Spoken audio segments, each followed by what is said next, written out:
What is up, New York Jets fans? Good to see you again. It is Saturday night, 9 p.m. Eastern Standard Time here on the Long Island Sound. This is the Midnight Mike Show, and I am Midnight Mike, your late-night New York Jets host, coming to you in what I like to call the doldrums of the Midnight Mike Show season, the dog days, if you will.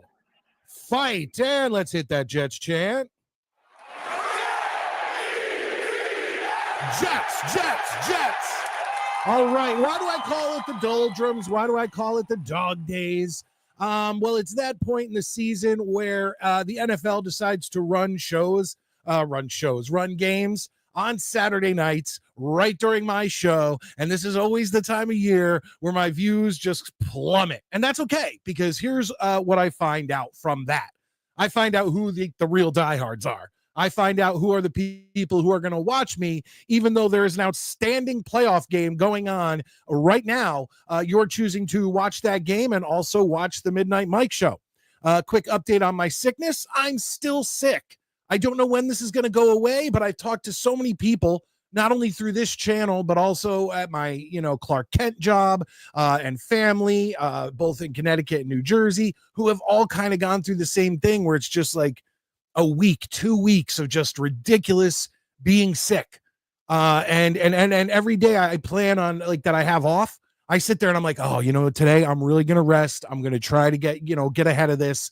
And then I end up doing a bunch of stuff because it's just life happens. You have to keep doing stuff. So it is what it is. So I really do appreciate all you guys being in here. I'm liking what I'm seeing here. And if you guys could, since we are up against the Pittsburgh Steelers and the Baltimore Ravens, if you could hit that like button, let people know that we are live right now. It helps out in the algorithms. And I always say this every week, not just on my show, hit that like button, but any show that you support, any show that you like, if they're going live or they're putting out videos, please do me a favor and hit that like button, because it really does help out all YouTube content creators. And the last thing I will say before I bring in my co-host, Maddie, is that I just came across. Now, sometimes they I was talking to Metz on this show, and it came across of one of his shorts that he put out, and he had put it out the day before. But right before I went live, I got a notification from Ian from Jet Central that he put out a video, and it basically said that Aaron Glenn had a very strong interview for the New York Jets head coach position, and I'm not against that. Bring these guys home. Bring these guys who were former Jets who we loved. Bring them home and let's see what they can do. I really don't have a problem with that. At this point, every time I go on to X, there's another post from the New York Jets that they interviewed somebody else for the general manager position or somebody else for the head coaching position. And I feel like pretty soon I'm just going to I'm going to see Maddie's face on there, and I'm going to see Murdoch's face. Murdoch has just been interviewed for the general manager's position. Maddie has just been interviewed for the head coach position. Green Bean has just been, I know Green Bean's fighting for that general manager position, but it just seems like at this point, it's like everybody, it's going on and on and on. But anyway, hit that like button. Let's get into the show tonight. Let's bring in my co-host. He might have some bragging to do because his Rangers were able to take out my Devils in overtime. Maddie, how you doing tonight? Good. Yeah, you're not wrong, dude. They've completed an interview with pretty much everybody. I'd say it's every 5 minutes. So yeah, it's like we've completed our interview with Steve, who works at the Taco Bell. It's like, okay, whatever, man. Yeah, whatever. And yeah, beating the Devils in overtime, I'm not going to talk a bunch of crap about that. I mean, it is what it is. It's fine. I'm happy for it. But they're still in the cellar, so it doesn't really matter, and they're going to get their cheeks clapped by Vegas tonight. So we'll see about that. Last time I checked, the Devils were beating the Lightning 2-1. Nice. So we'll see if they can hold that. Yeah, well, they haven't been holding leads too well. So it is what it is. For those of you joining us, I will try to keep you updated on the Ravens and the Steelers game. Not only through us talking about it, because I got it in front of me. Maddie's clearly illegally has it on behind him, which is great. We always love that. Always love the chance of getting always love the chance of possibly getting kicked off. But anyway, it is what it is, and I will try to always, at least at points, have the score down below, like so. Although I think now we're in the second quarter, so look, it is what it is. Maddie, how you doing otherwise? First game, right? I'm all right. Just kind of doing whatever, dealing with what I'm dealing with. So did we? I don't know. I didn't know if I don't know if I did. I know. Game right. Well, I know. I picked the Strouds. But that game was just kind of, I don't even know what to say about that game. Yeah, I feel like I should have picked the Texans because they were at home. Like, that's, in my mind, that's how I think. But that's when I was dealing with all the internet issues. Yeah. I mean, this game is looking to end up like that Texans game. Well, I don't know, man. There's actual scoring going on in this game, so it's well, there was actual scoring going on in that game. It just took till the second half. Yeah. And Justin Herbert, what do you think of his performance? Jesus Christ, man. I honest to God, dude, the second I would look away from the TV, I would hear, and it's picked off. Like, it didn't matter. It was just and whoever played, don't they play the Chiefs? Whoever won that game. No, whoever's the lowest seed after this plays the Chiefs, and then the two. So, like, if Denver beats Buffalo. Oh, okay. Then they'll play the Chiefs. Yeah, that's not gonna happen. Yeah, whoever's the lowest seed going into next weekend plays the Chiefs, and then and show off your new chair, man. I see you sitting in it. I got the new Rangers chair, dude. I hate the Rangers, but that is a sweet chair. I'm sure they make a Devils one. The only reason I didn't get a Jets one was because they only had last year's older logo, not the one like on your hat. So I was like, nah. Yeah. But yeah, it's got the nice lean back on it, and it's very comfortable. And apparently, the cats all love it because every time I leave the room, they come in here and curl up on it. Well, hopefully they don't sharpen their claws on it. There will be some dead ass felines if that happens. This chair costs too much for that shit. Huge, what's up? Lane, what's up? Just kind of looking over at the comments. Yeah, let me pop into the comments. Guys, thank you so much for joining us. Once again, these are, like I said, these are the doldrum days of the Midnight Mike Show season when the NFL decides to run against my Saturday night show. Shame on you, NFL. But anyway, I love the support, and I love the fact that you guys are in here. So they probably did. They said, look, Midnight Mike's going. Is this going to affect our ratings? Possibly. But hit that thumbs up, guys. It really would help out. And it lets more people know that we are live going up against this game. It is what it is. And Stellarism in with a different account here. He's coming in, and this is Stellarism. Actually, we now go on a spectate mode with the playoffs. Yeah. This is standard Jets spectator season. Yeah, right now. So January. It is what it is. Our boy DB94, not only a channel moderator, but a member of the Midnight Mafia channel member. He is in here. Says Mike and Maddie back again. Fire. Thank you. I appreciate that. God help us all. I appreciate that. What's up, Val? How you doing tonight? Yeah. Well, look, with the Prime commercials, at least I haven't seen that fucking Will Ferrell commercial. I'm telling you, I was pissed off about that like midway through the season. And then I noticed that they then brought it back towards the end of the season. And I have not seen that ad yet. That one's annoying. I hate it. I would just like to reiterate, if you're watching that new Matlock or whatever the hell show it is with Kathy Bates, that you can fuck right off. Keep fucking off. Fuck off all the way to the horizon. And then break records and fuck off past there. Well, it's the same thing as that new one that's coming on after the AFC Championship game. The the Sherlock Holmes one. Watson. I didn't even see that. It's like, dude, by the way, and I feel like they already. Go ahead. No, I was just gonna say, I feel like they already did that. I feel like they already had a spin-off like dedicated to Watson. I feel like they have, and now they're just doing it again. All I know is they're gonna run out of places to fucking have an NCIS before we're dead. Like in our lifetime, it'll be like NCIS. Yeah, they've got every city, right? Produce department, NCIS, shipping and receiving. It's like, fuck, dude. Like, I don't know, man. Jerome comes in, says, "I'm serious. Don't call me Shirley." Yeah, Airplane. Love Airplane. Oh yeah, it's classic. There's a great Resident book Bills about fan Chris in the house. Yeah, I think Chris is. Oh, is there? You know what I started watching today?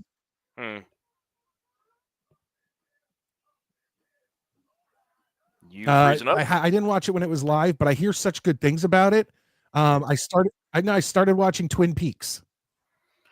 You know, Twin Peaks is all right. I couldn't fall in love with it the way everybody else did, but it was okay.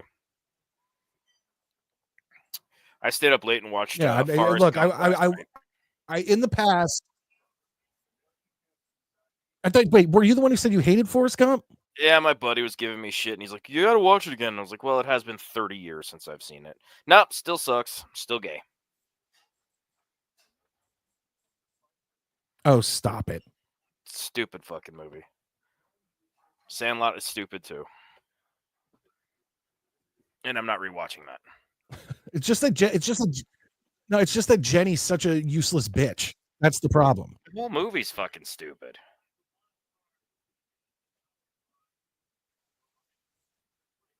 Just not gonna sell me on. It's a fun movie, Maddie. Cut that shit out. Movie's fucking booty cheeks. Right. Huge Johnson in the house. Lane is in the house. I see Maddie in here. Oh, is Clancy here? I'm not even to the bottom yet. I was gonna say Clancy's mad at me for hating on Forrest Gump. Shit out.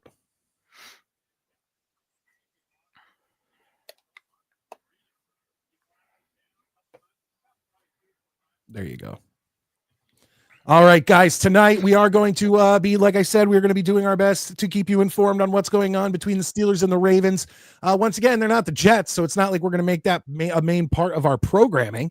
But I will also tell you that at the intermission report, not the half of the game, but at our halftime, at our intermission report, we are back. Was it last week you weren't here to do the Mike and Maddie's top 5?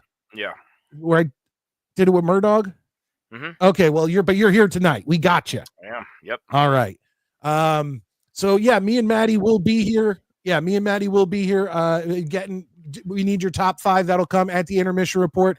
Once again, yes, Maddie, I definitely dealing with a lag again. I don't know what is fucking wrong with my computer. I don't know what the hell is going on, because sometimes it works perfectly fine. I said this at the end of the last show. Sometimes it works perfectly fine, and I get through an episode. There's like a little lag here and there, and then sometimes it just goes and goes and goes. And there's nothing I'm doing different. There's nothing. I'm plugged directly into the internet. I'm not going off Wi-Fi or anything. It's bullshit. I'm just sick and tired of it. I need a new computer. I don't have the money for it because there's just so much shit that has to be paid for in my goddamn house. We just had to go get a whole new oven because our oven broke. I have to call in a plumber because the upstairs shower is now leaking. It's like one thing after another that prevents me from being able to improve the show a little bit by getting just. I feel you. Yeah, dude, it's fucking bullshit. Hey, Stack, what's up, buddy? Yeah, being a grown-up sucks. Clancy, I'm telling you right now, there's zero porn that's being watched on my computer. I watch porn on my phone. Can't say the same on this one. You don't just watch it on your phone where you can lay back, relax? Shit on my phone. I need to be able to see the labias and the flabias. Oh, okay. You want to be able to nice big screen. Yeah, I want to see that bored look on her inner eyes. Really see it. That is another thing we're going to be talking about. We on Tuesday night show, we predicted today's games, But we still got the final 3 games, or 4 games, 3 of them happening tomorrow. And then you have the one Monday night, which is our boy Sean Neutron's Vikings heading into LA. Oh, but they've moved the game to Glendale, Arizona. So it will, I mean, to be fair, right, they'll probably have more LA Rams fans in Arizona because of the wildfires. Or not the wildfires. I thought it was supposed to be in Minnesota. Never mind. These specifically lit fires. No, I thought the game was supposed to be in Minnesota, and I was like, why the fuck did they move it from Minnesota? But that makes way more sense.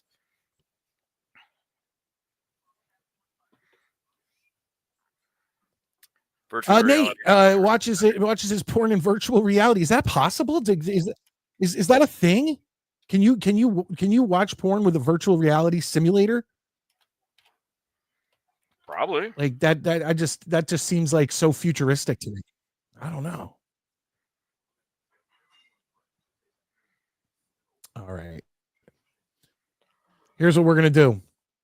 Before we get to the picks for this weekend's games that we have coming up for tomorrow and Monday, let's bring in our other boy. It's the Murdog. What are you doing, Murdog? What are you doing, Murdog? Right, take it off, baby. Yeah, virtual reality porn. Take it. Yeah.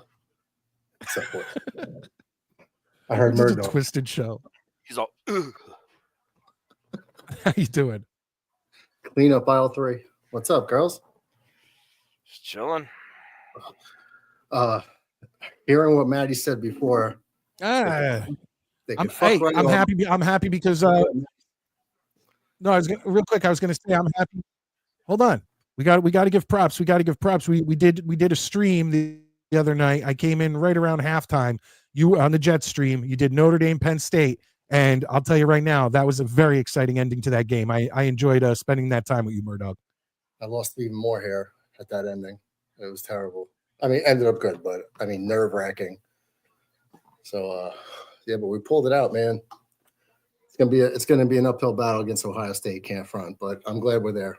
And whichever team wins deserves it 100%. You know, going through a gauntlet. So, yeah, I'm nervous, man. Real quick, I want to point out that DJ is in here. He's clearly a Bills fan, and we love our Bills. We love our other teams' fans, but be ready for us to shoot back because he says, the Bills have won the division 5 straight years, and we have a real QB. The problem is that Aaron Rodgers did fine this year. Look at his statistics; they're fine. The rest of the team did let him down, but I'd rather have a Super Bowl in our team history than win the division. I'm sure you can 5 talk straight all years that shit and to lose all wins the time. Super Bowl that you won the division. But I do think that exactly. And I think Clancy got him on that. It's probably. Like you well, DJ 37, we'll see about that. Me too. I don't know, man. We'll see. Bills fans every year that they make the playoffs, this is that year, and then they pile drive a TV or a table or some homeless nonsense in the stadium parking lot, and then everyone walks home all upset and like, how could this have happened? So we'll see. Scott, what's up? Hey, it's like it's the same thing as when Dolphins fans. It's the same thing as when Dolphins fans walk in and go, "Oh, you guys haven't been to the playoffs in 14 years or 15 years," and you're like, "Yeah, you haven't won a playoff game since the World Trade Centers were standing." It's like I'd rather have our history over the past quarter century than the Dolphins. Well, it's like it's almost like pick what you're gonna brag about. Pick what you are going to puff your chest out about. If you're that hot to trot about the fact that you played one more game than we did every year, yay for you. Like, but you've accomplished nothing. You came home with the same number of rings that our team did this year. So, you know, it is what it is. But that said, I do think Buffalo is looking really good this year. So we will see. But that said, like I said, that's what you watch tomorrow. I mean, what if Denver were to upset them tomorrow? That would be insane. This is a question. Hold on. This is a question that's probably for our Jet stream buddy. Are you going to be streaming any of the games tomorrow? I think I'm going to try to stream at least one game. Having company over tomorrow, so I don't know if I'm going to be able to do both. I should try to do one. If there's interest, I'll hop on and get one going. Sure.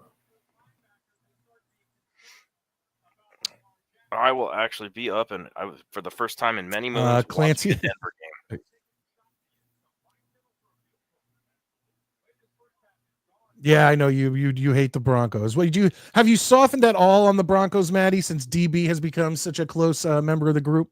No, I like DB, but I mean, and like the only difference now Broncos is I won't like gloat openly in DB's face about it, and if they win, I'm happy for DB. Right. You know what I mean? But there's too many people I hate in this city that I just really want them to suffer, and when the Broncos lose, they suffer. So it makes me feel tall.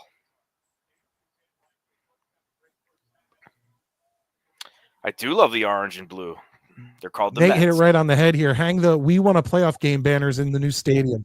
Yeah, there you go, Nate. Fucking tell him, dude. Yeah, who's name? DJ. What?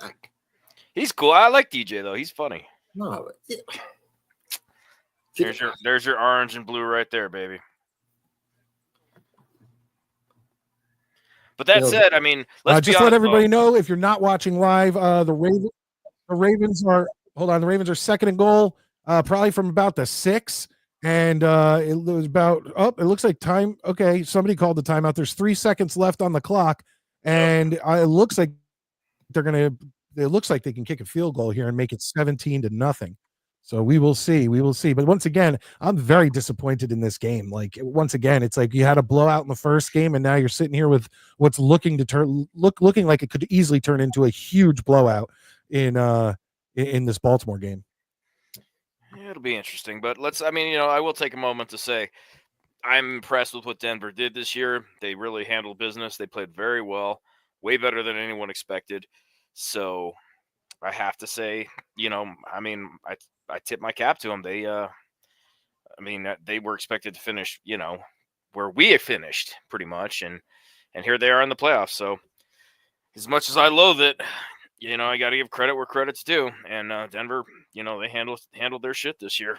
So that's the last nice shit I'm going to say about them, but I'll give it to them. Well, here's what we're going to do. I'm going to wait till the half here, and then we will pick Lamar and touchdown Ravens, as long as I don't see a flag. Lamar Jackson throws for a touchdown from about the 6. 2 seconds left on the clock, and this game officially has become a blowout, and it's going to be a real hard task for the Steelers to come back in the second half. So it's about to be 21-0 Baltimore in this game, and we're going to the half. So I am going to actually turn off the game real quick so that I could pull up the games for this week, and we'll do our picks. Yep. All right. I appreciate that. Here we go. It'll be interesting to see. Here we go. The 1:00 game. DB's ready for this one. The Denver Broncos and their little baby face Bo Nix at 10-7 going into Buffalo to play the Bills, who are 13-4, although 13-3. That last one was kind of an asterisk. They weren't really playing anybody when they played the Patriots there. Them out of a pick.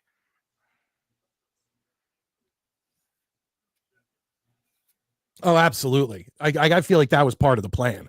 Yeah, I genuinely think they were like, well, we don't want our division rival getting the first. Because at that point, Buffalo was locked in. Yeah, it was all. Yeah, it didn't matter. I mean, all they were the whole goal of that game was avoid injury, which they did. So.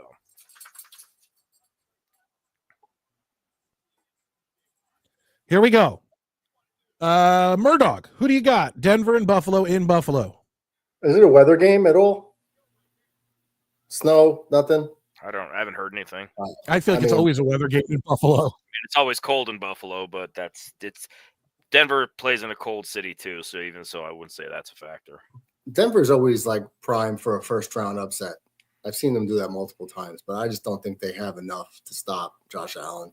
Josh Allen probably won't get stopped until like clutch time in like the AFC Championship. Then he'll choke again. So I got to go Buffalo. Sorry, DB. So you got Denver.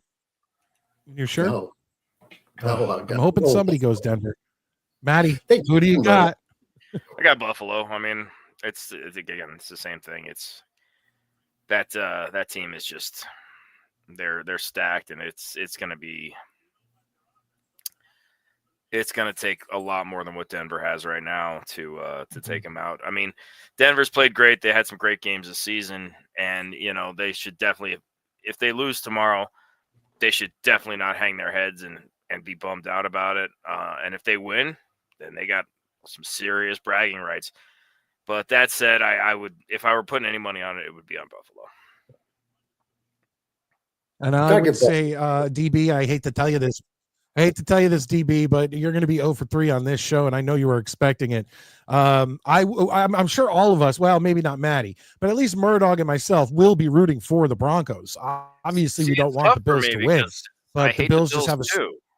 It's like watching your ex-wife and her new husband fight. I don't know who to fucking root for. Always the husband. Yeah, that's a tough one. Yes. You had no personal beef with the new husband. I might just drink through that game and then sleep through the second half and find out who won, around 2:30 my time.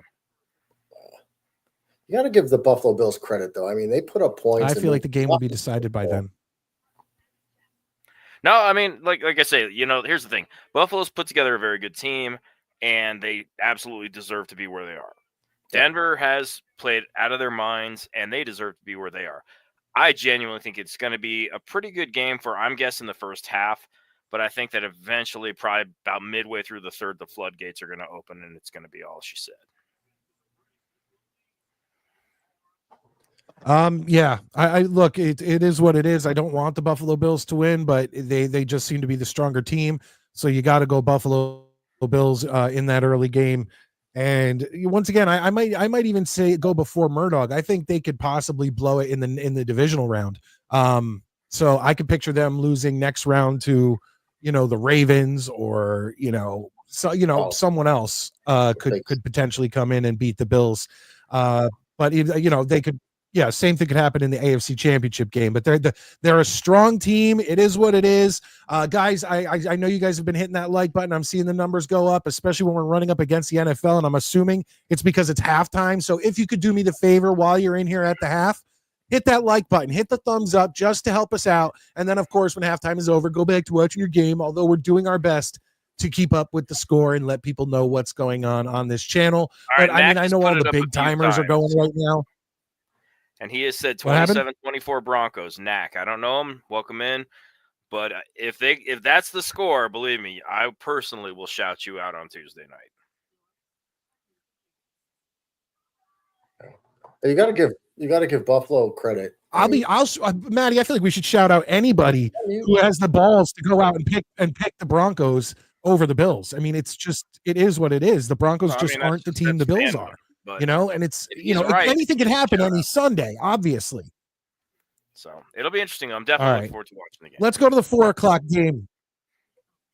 4:00 game. We got the Green Bay Packers at 11-6 going into Philadelphia to play the Eagles at 14-3. Maddie, what are your thoughts?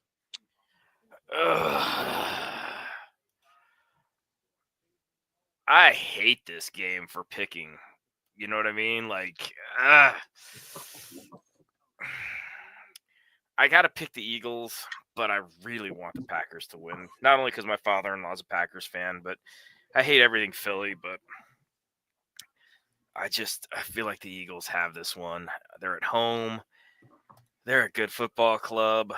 I sound like Chris Collinsworth. I'm like, come on, man. You got to pick the Eagles.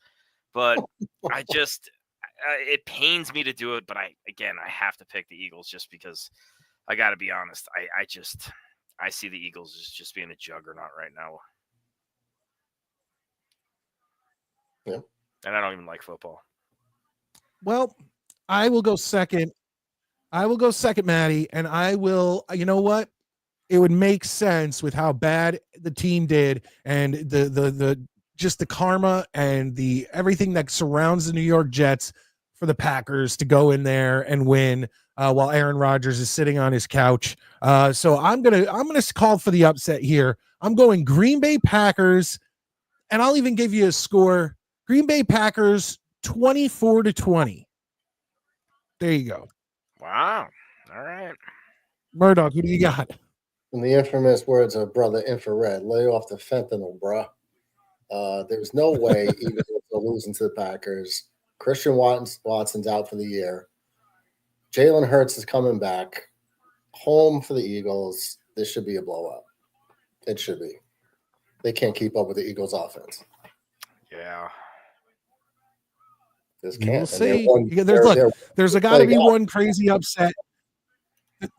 There's got to be one crazy upset in wild card weekend. The Steelers clearly aren't going to do it. The Chargers and Texans were pretty evenly matched. I feel like the Pack, it would be a major upset, and then the Broncos would be a major upset. I gotta think that the one will happen. So I'm going to go with this one. I'm going to go with the Pack. I really don't. I don't think there are going to be any upsets. Not round one. I feel like it happens. I really don't. It happens. Okay. Well, we'll see. Yeah, but not every we'll year. See tomorrow. Hey, how about this? Just like you're going to shout out that other guy, Maddie. If I get that right, I want you to shout me out. All right, with your fucking Miracle on 34th Street fucking predictions. Yeah, I want you to shout me out on my own show. Oh, Mikey, that's a shout out to Midnite Mike. It's not gonna go well, but okay. That's a slippery hill to die on, bro. All right. It's not a hill to die on. I'm just picking. I literally looked at all the games and went, "Hey, let's go with this one as the upset." That's all I did. Believe me, I'd be thrilled. In fact, I'd just be happy if it happened. So this one seems like it's going to be. This is the one that I feel like is going to be the best game. This one should be the best game. This one should be, I think, the closest, the most competitive, and it's the Washington Redskins at 12-5, heading into Tampa Bay to take on the Bucks at 10-7. Murdoch, who do you got? This should be the most competitive game of the first round. It should be back and forth. Man, this is such a coin flip. I can't go against either of the quarterbacks. Fuck. I mean, they're so evenly matched. McLaurin for Evans, Baker versus Jaden Daniels. It's such a tough. They're in Washington. I feel like I want to go rookie Matt. I'll go Washington if I had to with a gun to my head. I'll go Washington because they're home. Washington's on the road. They're on the road. Yeah, Washington's on the road. Tampa. Yeah, Tampa won the division. It's that tight to where home field might dictate it. Yeah, that tipped the scales. I mean, all right, fine. If it's in Tampa Bay, I think Washington has more magic in that team with the quarterback because he could make something out of nothing with his legs, and he just seems to come up in big spots. But I'm gonna have a hard time going against Baker. I'll take the Bucks. Okay. Because it's in Tampa, but it's so even. Okay, Maddie, who do you got? I got Washington. I just like them. I feel like this is my Miracle on 34th Street type pick. The Redskins, Commanders, or whatever you want to call them, have had such a good season. I just don't see it ending. I know. Not this week. Not this week. I'm with you too, man. You know what I mean? But again, I agree. This is going to be the most competitive game. I think this is going to be the game that tomorrow night that I can't speak for everybody else, but that I'm just going to sit in front of, like I had 3 vertebrae removed from my spine and just stare at the TV and just like not move. So, but I'll take Washington. I'm going to do the same thing. I'm going Washington, and it's only just because, like you guys said, it's kind of like this Cinderella story that you don't want to see end. And it's just fun. It's good for like I said, I have an old friend, one of my roommates from military school, who's just a diehard Redskins fan, just huge. And I like to see people happy, especially if it's a team that I don't hate. And I have no problem with Washington. So I'd like to see that continue. I'd like to see the hope stay alive for the team. Yeah, so I don't have a problem with either one, but I know more Redskin fans than I do Buck fans. So I'm going Washington just for the hell of it. And they had a better regular season than the Bucks. So let's go Washington. Then you got finally, I don't know where he is because he needs to come on and talk to us about what the F happened. against Detroit in that final game of the season.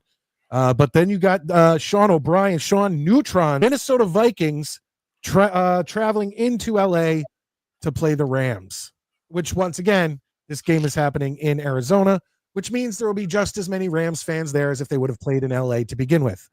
Maddie, who do you got? I got Minnesota. Easy. There's nothing to say. They're just dog. Yeah. I don't want to say easy. I don't want to see easy until I see Sam Darnold shine in a big spot. This isn't the regular season. I almost want to say Stafford's got the pedigree, won a Super Bowl.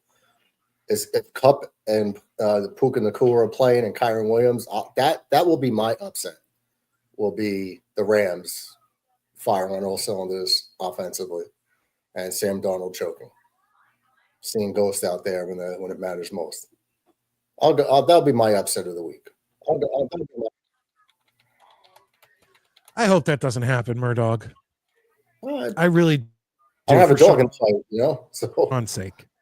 But like you said, the problem. The problem with this game is that the Lions really exposed the Vikings and just showed exactly how you beat the Vikings. And if Sam Darnold gets too rattled, or they find a way to rattle him, and he's overthrowing people and all this stuff, it really comes down to if Sam Darnold can keep his composure. And like Murdog had said, don't see ghosts out there, Sam. But I'm just going to go with, I think the Minnesota Vikings are a better team. I think that more than not, Sam has played great this year. So hopefully he'll do that again tomorrow night. And I'm going to go Minnesota Vikings because I just can't pick against the Vikings with Sean. I just feel like Sean would be so upset with me, and I'm not going to do that to him. Yeah, I don't know. So there's your picks for the week, folks. Nonsense. Like, I pick against the Broncos all the fucking time. Because I like to see people happy. I like DB, but because I like to see friends happy. Oh, DB's not a friend? Okay. Yeah, you picked against DB this week. What's that say about you? Yeah, no, but no. Time out. Here we go. Look at the backpedaling. No. Look at it. It's no, like I have spoken physically. I have physically spoken to DB one time in my life. Okay, I have known DB like through text and whatnot for like a couple months. Okay, and I actually have a dislike for the Denver Broncos because and it starts with 1998. Okay, so I have an actual distaste for the Denver Broncos. I have no distaste for the Minnesota Vikings.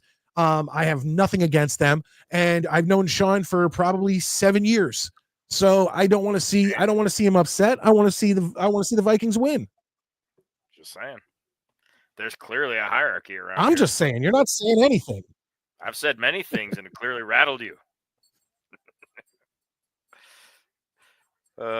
Maddie and Murdog, new tag team champions. No, I just have to defend exactly why I make my picks. Maddie, the truth bomb Jets up in this bitch. That's right. Off the top rope. Maddie, the truth bomb Jets up in. There's an echo, I guess. Yeah, I was gonna say we all just heard me twice. Yeah. All right, they are coming back.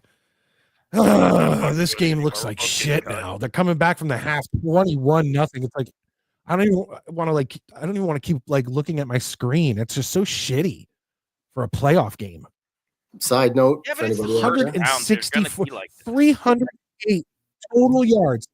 308 total yards in the first half for the Baltimore Ravens. That's ridiculous.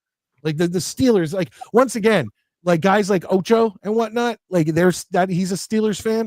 Like I understand, man. It's got to be frustrating, and I think Mike Tomlin is probably the best coach in the league, if not top 5. And but for them to get to the playoffs every year and blow it over the past like 6-7 years, or miss the playoffs and still have a winning record, it's like Steelers fans are a little entitled and a little like they don't know what it's like to be a team like the Jets. So I could see where their frustration comes with Mike Tomlin, but I would never get rid of him, even if he loses this game 50-0. But by the way, if the Steelers do lose 50-0 and Mike Tomlin's available, I will take him any day of the week. Yeah, right now. Yeah. I'll go. I will drive there and pick him up myself and drive him to Jersey. I think they're doing the interviews in Florida. Well, wherever I think if Mike Tomlinson were to be available, there's no interview. It's do you want the job? I agree. I'd take him in a second. Yeah, so I'd take him in a second. What do you guys hear about these rumors?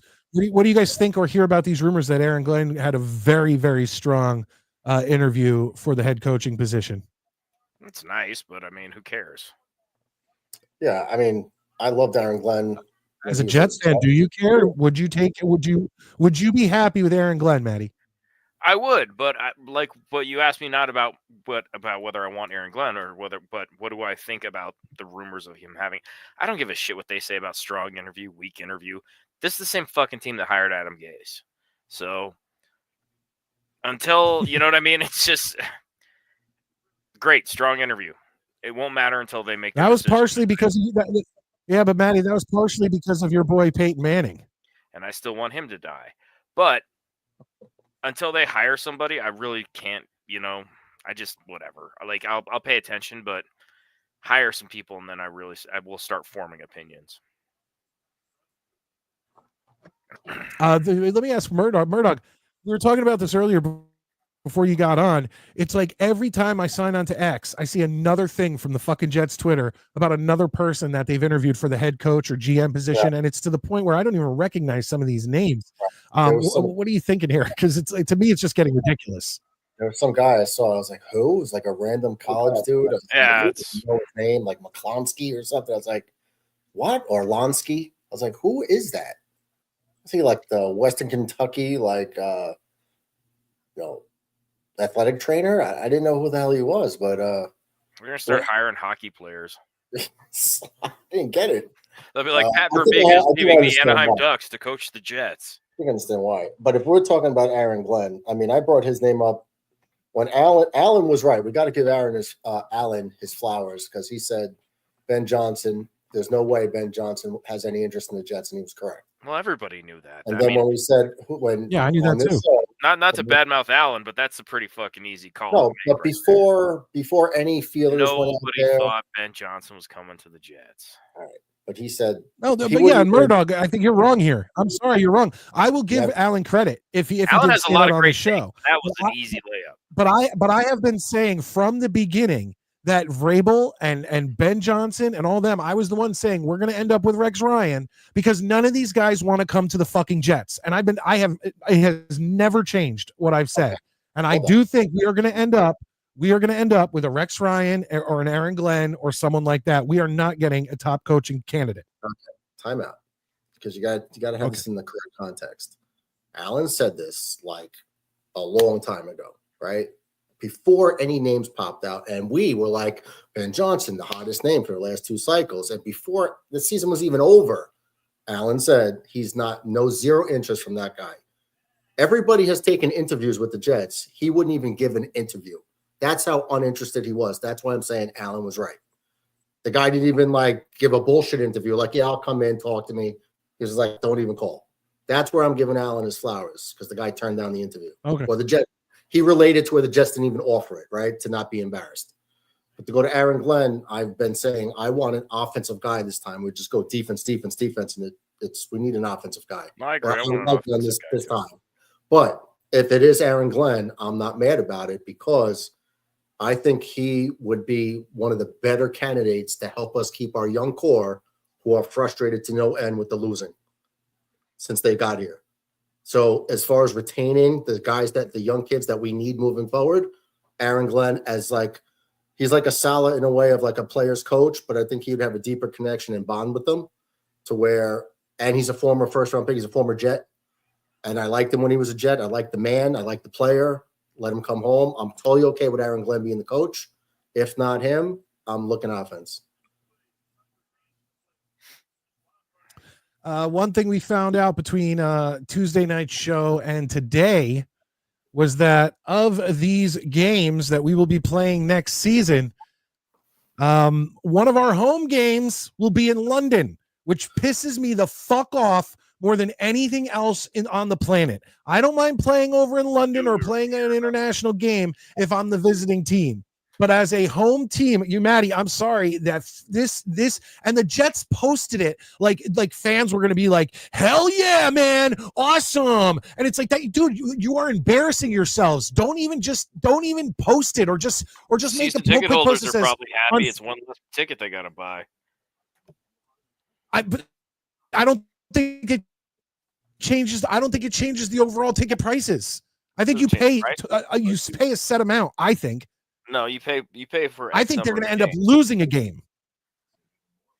But either way, look, you know what? This is just. Well, then I guess that might help people out. This is just a fact of life, okay? What was it last year? We got to be the road team. This year we got to be the home team. This is just part of the way the league operates. I don't. Why do we have to keep playing in London? Well, you fucking take it up with Roger Goodell, but the fact is that this is how it is. You know, it's just it. And the worst part is, this is the world. No, hold on. One of the worst things is that they put out a like a graphic afterwards. So after they bragged about it, it should have said, unfortunately, we have to play a home game in London next year, and then like sad face emoji. That's what it should have said. But then after they put out that initial graphic and everything, they put another graphic out that had like no NFL idea goes to London. And it had it works. You can't shit on the league and not expect consequences. Of course, they had to be like, "Yay, we're." I would fuck them. You would get fined and fucked. No. Nah, fuck that. You know what? If I was the Jets social media director, I would get fired to write something. No, I'm sorry. It's bullshit, and every team knows it's bullshit. These international games are bullshit. Going to jump the organization for going in public with "fuck this, we hate this, we don't want to do this." I don't know how things work. Then maybe they'll stop. If you were to take out a full page ad in the fucking, I don't know what your local paper is over there, but if you were to take out a full page ad saying my boss is a fucking dickhole because he made this choice and I don't agree with it, guess what? Monday morning somebody'd want a word. It's just the way it is. Yeah, except what are they going to do? Kick the Jets out of the league? And wasting your energy. It's not fans, NFL fans need to stand up for this bullshit. And they I'm sorry, it is bullshit. Yeah, it is. You're right. Fair enough. I'm Michael J. Fox and Cat. I know they don't care. Okay?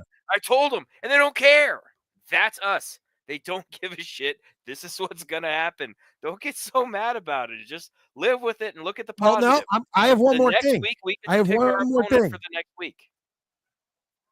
Oh, great. That's fucking. Who the fuck cares? For the next week, we can have a weaker opponent scheduled for the next week. We can do that. There is no weaker opponent than the Jets. The Jets suck. What do you mean a weaker opponent? We are the weaker opponent. Like, we are that team.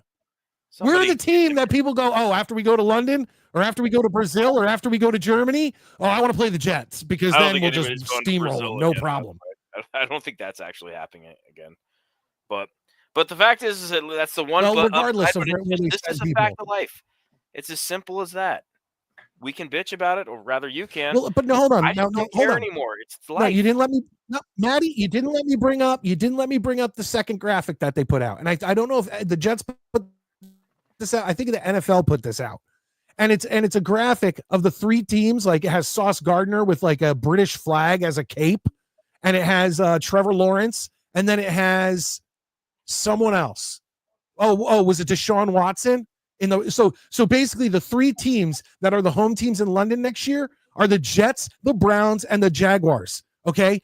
Does it say any more that, like, we pick the shit teams who suck ass to be to go over to London than the Jets, the Browns, and the Jaguars? Cheeks tax. Oh, well, maybe Trump talked to Goodell and is punishing Britain for going so woke. No, this isn't Trump. This isn't Trump. This is Biden. This is fucking. Thanks a lot, Joe Biden. I would not be having a Jets home game in London if it weren't for you and your Bidenflation and all that bullshit. The Jets should all have free Tommy Robinson on the back of their helmets. No, well, the funny thing is one of my co-hosts from the Midnight, Jerry, commented on it because I just wrote this sucks or whatever, and he wrote underneath. He wrote, George Washington did not travel across Delaware at midnight on Christmas Day for the Jets to be playing over in London for the King of England. I was like, fuck yeah. Jesus. Fuck yeah. Look, we all agree that we don't like it. I just hate it. The England games, but it's clearly a moneymaker and a publicity stunt for the league, and it's just the way it is. It's just we're stuck with it, and fine, whatever. Let's just get it done. Just deal with it and move on. I'm just glad it's a home game. Can we just bring back? No, we need to just bring back NFL Europa, and we need to bring back the Frankfurt Galaxy, and we need to bring back all those teams and let them deal with NFL in Europe. There's no reason why teams over here should be traveling over there. I hate it. I can't. I can't. I'm just so pissed. Maddie. It's a fresh wound. It's a fresh wound. Okay, so I'll be over it, in a week or so, and then I'll get into it again next season. I don't mind if we're the visiting team. Oh, okay. No, I do, because they would have made it the Jets-Jags. And since it's a home game, I'm going to get to it. It is what it is, but we can't always be the visiting team. Just everybody takes a turn in the barrel. It is what it is. No, I mean that I still get to go. Well, then let me ask you guys this.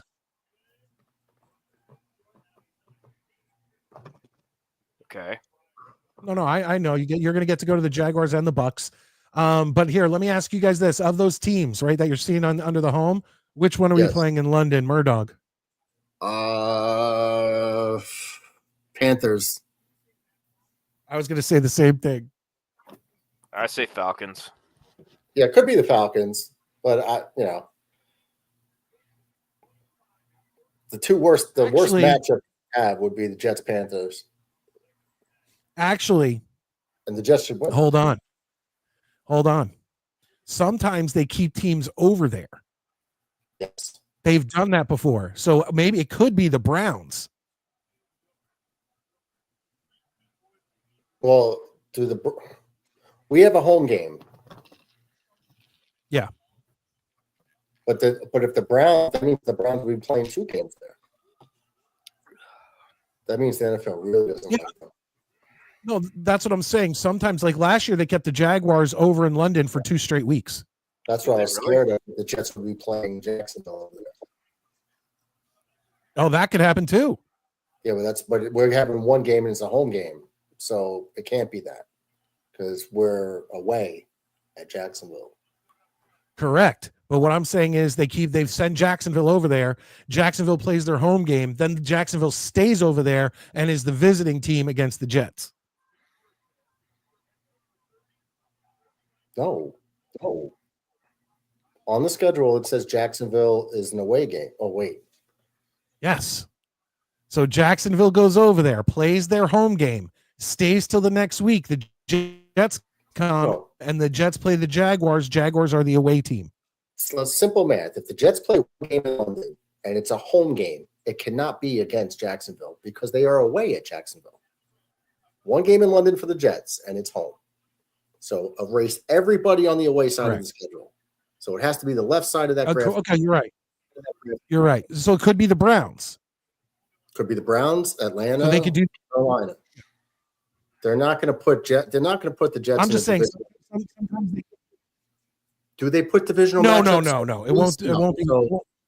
It won't be a divisional game. No. So strike 3 teams off that list automatically, and then think of what 2 teams would the NFL like to exile from the United States, continental U.S. Probably the Jets and Panthers. The Browns and the Panthers. Could be the Browns too, but the Browns now. Deshaun Watson has a torn Achilles. There's no chance of him playing. They're going to have a rookie quarterback, a top 2 pick. They might want to ship that dude over, to England. Yeah, I agree with Maddie. It could be the Falcons too, but Panthers, Falcons, Browns. Yeah, that's what it should be. Get that game over at 9. All right. Well, we've reached the middle. Yeah, we've reached the middle of the Midnight Mike show. We've reached around the hour mark, so it is about time to get to that intermission report. So Murdog, we'll see you in a little while, and see you on the back half of the intermission report. Hasta luego, muchachos. Deuces, gooses. Yeah, take care. Call me ass. Deuces, gooses. Yeah. All right, Maddie. Let's explain to anybody new. Guys, keep hitting that thumbs up button as you come in or out. But if you are new, this is how we do the intermission report.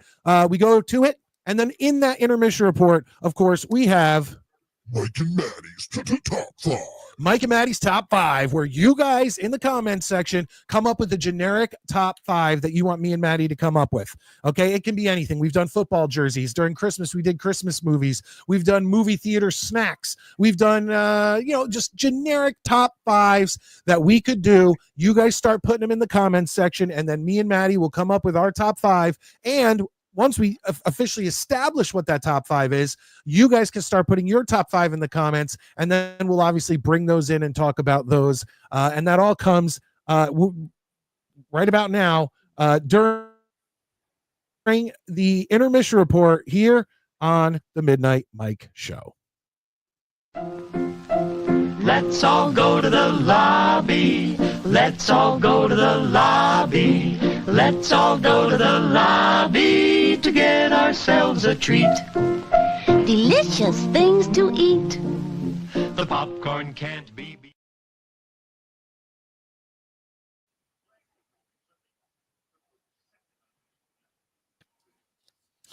Maddie, What do we got? my notebooks are starting to fill up, so I'm gonna have to go. We're starting to run out of go get a new ideas. I'm notebook starting to soon. wonder if we need to retire the intermission report. Well, no, or we Top could just 5 come up cop with a different game for the intermission report. I mean, Top 5 cop shows. I like that one.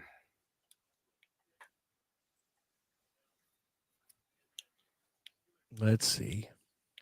I don't even Top know if I 5 could come up with enough. Oh, I could. You got NCIS Syracuse, NCIS Buffalo, NCIS Paducah, Kentucky, NCIS Salt Lake City, NCIS Vancouver. I mean, you got plenty. Jets Worldwide.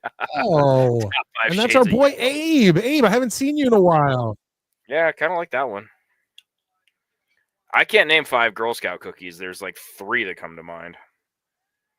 What, top 5 shades of yellow? That was funny, but Kim put up top 5 Girl Oh, Scout I cookies. could. But Oh, I can only name I love 3. Girl Scout cookies. Miguel, what's up, buddy? Good to see you. I mean, you know what? Just because. Oh, look, Maud Egar, are we getting some of the Dabbleverse coming back in tonight? Guys, let me know if the Dabbleverse is back in here. Kim, since you're not only a channel member, but you're also a moderator, I'm going to go ahead and say right off the top of my head, in no particular order, Tagalongs, Thin Mints, Samoas, there's a new sea salt caramel one, which anything sea salt caramel. I'm in. I haven't even heard of It's that like one. sea salt, milk chocolate, and caramel. So good. Hell's going on? They're new. I didn't know about it. My daughter became a Girl Scout last year. I like Abe's top don't 5 know. punchable faces. Oh, it looks like Pittsburgh scored. I didn't know about that. What happened there? Wilson threw a bomb about 25 yards out. Ooh, I can't do coconut. And DB comes in and just wants us to say the Jets here on this Yeah, one. he just wants us to. It'll be like when Dylon names the top 5 rappers.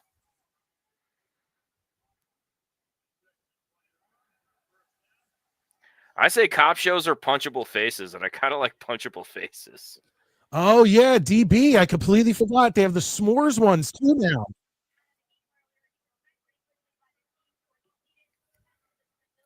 Ooh, top 5 things you like about my background? Actually, don't do that one yet because I'm going to be doing a whole revamp soon. Marty's background, not you. Look, that's what it autocorrects to. But No, Marty. autocorrects to, but Lord. Okay. All right, let's pick one. Punchable faces. Yeah, I feel like we got to go punchable faces or cop shows. I want to do punchable faces this week and cop shows next week, so that way it'll give you a little prep time. Because I can name like 20 cop shows right now.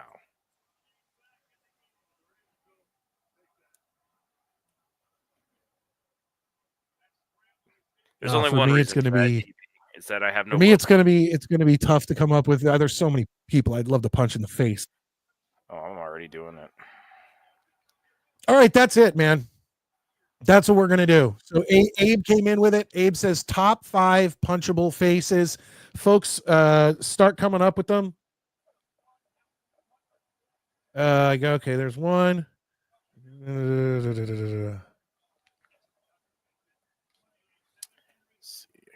I got four like right off the bat. I am going to tell everybody this right now because they're females.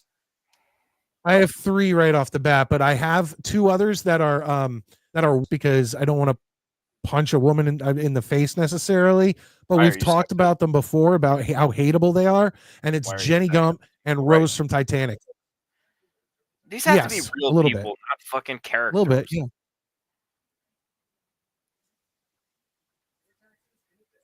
Oh, see, I didn't take that. I have 2 characters on my list. Yes, I'm doing all real people.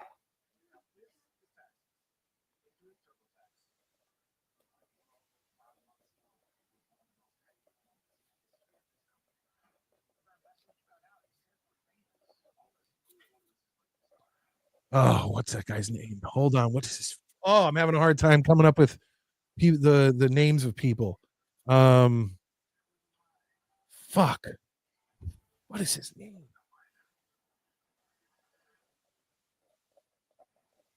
God, my list is just growing and growing. I wish I could come up with this many. I wish I could be on board with you there, Maddie. I just don't. My mind is complete. I have 5.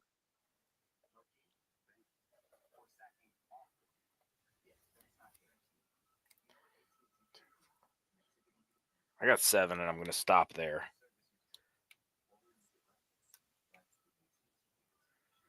Oh no, I got another one. I want to come up. I want to come up with one more real person, so that I can just do the 2 characters I have as honorable mentions. You know, it's just so it's because you were doing real people. If I can get one more real person, I could just do the other people as honorable mentions.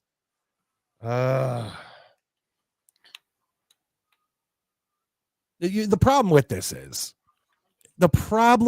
is that it's totally going to, once again, like my list is going to make Jake Klein never come back to the show. If you know what I'm saying. I really think you think Jake worries that much. Jake's pretty chill. I think like I say, I talked to Jake. He's been super busy with work. I know you guys don't agree politically, but he's been super busy with work. He hasn't said anything about politics at all. No, he hasn't to you, but he literally had a temper tantrum when I told him what was going to happen, and I was completely right on election night. I with facts. I gave him facts on why I was telling him what I was telling him, and he literally flipped out to where I had to change the subject, and then he never showed up again. He showed up every week for months, and then has never shown up since that temper tantrum. I'm sorry, Maddie. Like you didn't fight with him on that show. I haven't heard jack from him. Well, like I say, I like Jake, so I'm not going to comment on it. But I don't think I think it has more. I feel like I'm going to need to bite off some of yours. All right. Here, I'll put a couple in the private chat for you. No, don't put them in the private chat. Give me your honorable mentions. All right, my honorable mentions. Chris Berman, who I think is just fucking annoying, not funny, and apparently a complete lunatic off camera, and is like really rude to everyone. But I also think he's just a dipshit. Cenk Uygur. Interesting. Who I think it's funny now that he's on the side is suddenly like, let's all work together now. Oh, really? You're not screaming racist at everybody this week, are you? And then my last one is the skanky. Well, I think it's funny. Hold on. I think it's real funny that. Well, I think it's real funny that his co-host Anna Kasparian has kind of seen the light. Like she's slowly getting red pilled. I don't think she's seen the light. What she's seen is the fact that her own side will not help her when she had a legit issue. You know, like she's seeing that these people put identity over what happened to her, and what happened to her is not okay. You know, it's interesting. But Cenk, I will say this, Cenk, I think it's a scam, but he certainly seems to be like, yeah, dude, we got to talk about this. This is why we lost. So that's interesting. But my last honorable mention was this skanky waitress named Brittany that we met after Douglas Murray on Wednesday, who very liberal, and that's fine. But we were discussing stuff, and she basically just went on this anti-male, like men are awful tirade, and I pushed back. And it immediately switched to, well, I would be scared to be in an elevator with you. And I'm like, you're a 39-year-old waitress. What the fuck do you have that I want? Like, what, I'm going to mug you for your tips? Like, what? So that was kind of funny. So those are my honorable mentions. I okay, then I'm gonna. What was her name? What was her name? What was the skanky waitress's name? Brittany. I didn't get her last name. Okay, I'm gonna pick. I'm gonna pick Brittany too. Okay, there you go. No, I'm just kidding. Dude, you picking Brittany is like me. No, you picking Brittany is like me picking like Brian. Oh yeah, there's this guy Brian that I met the other day. Fuck that guy. I want to punch him in the face. I got my list. Like, so random. You picked a waitress you met a couple days ago. Hey, she needs. Okay, my two honorable mentions that were our characters that immediately came to mind. I know you won't know these. You might know one. I doubt you will, but I think people in the chat are going to know who I'm talking about, at least with one of them. So the two honorable mentions that I have are characters from TV shows. The first one was from the television show The OC, and he was just the most, just God, what a piece of shit he was. His name was Oliver. And so for people a little bit younger than me who watched The OC, I ended up watching it because my little brother watched it. And it's a great series. It's, you know, it's very binge worthy, but there's this what's the word? Not like a snobbish, just piece of shit character named Oliver. And the other one, for all you Saved by the Bell fans out there, is Jeff, who was the manager at the Max who stole Kelly away from Zach. Fuck Jeff. And he was played by Patrick Muldoon, who's of many soap fames. And he was also in other shows. He was in like a few different soaps. He was in like Melrose Place. He was in a few, whatever. But Jeff, the manager of the Max who stole Kelly away from Zach. So I hope everybody in the comments knows who I'm talking about. I bet they will. Dude, I grew up watching Saved by the Bell. Who didn't? At like my age. You're a few years older, but at my, I did, because you're a couple years older. I can't help you. I think that makes a difference. Maybe so. Let's just move on. Fair enough. All right, now we'll get to our official top five. Is Scott, you got him. He's on my list. Maddie, give me your number 5. Mark Zuckerberg. Guy just nice. I like that.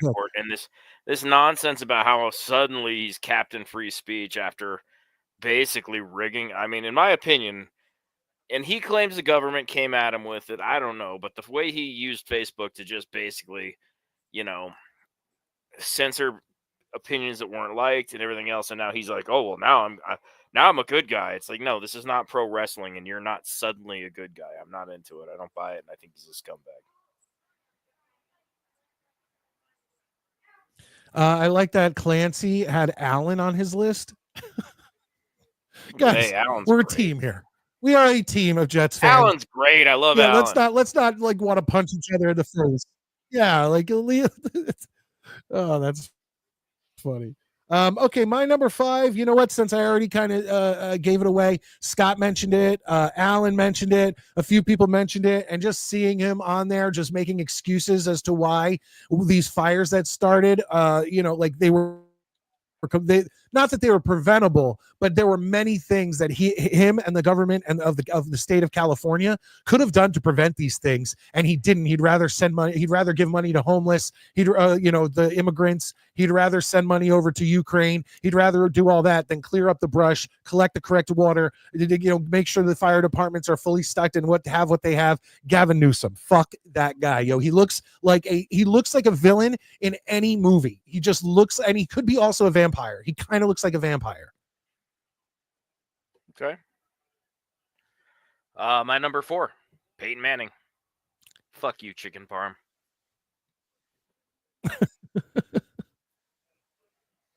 I know how much you hate Peyton Manning. Have you seen him yet at the sports store? No, but I'm not working there since I switched to nights, man. It's just too much. I understand. All right. You went with a sports guy. I'll go with a sports guy. I'm going to go Mike McDaniel, head coach of the Miami Dolphins. He just looks like such a nerd that the bully in me just wants to like book drop him and give him a swirly and like punch him in the face. He's the only guy with like that kind of money that I'm sure he has that I would be like not even remotely worried about leaving my girlfriend with. I'd be like, yeah, don't worry, it's fine. Nothing's gonna happen. Oh, yeah. Fucking Dorky Hauser, MD. Number 3, Amy Schumer. God, she is just smug, annoying. I just cannot stand her. Like, she had her moments where she used to be funny, and then she just decided to just become one of the most unlikable celebrities in the world. Like, I was like, I mean, because when she had her show, she had some really funny sketches on there, and I read her book, and then all of a sudden, she just decided that she wanted to fucking just push everybody out, and I'm just like, all right. And I mean, there's multiple chins I could pick to hit. So,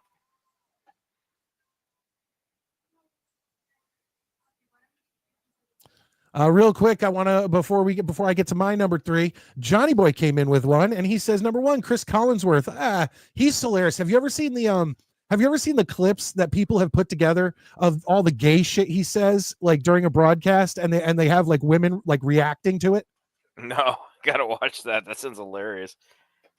Oh, dude, it's fucking funny because he's always saying like, you got to hit the hole. He's a young stud.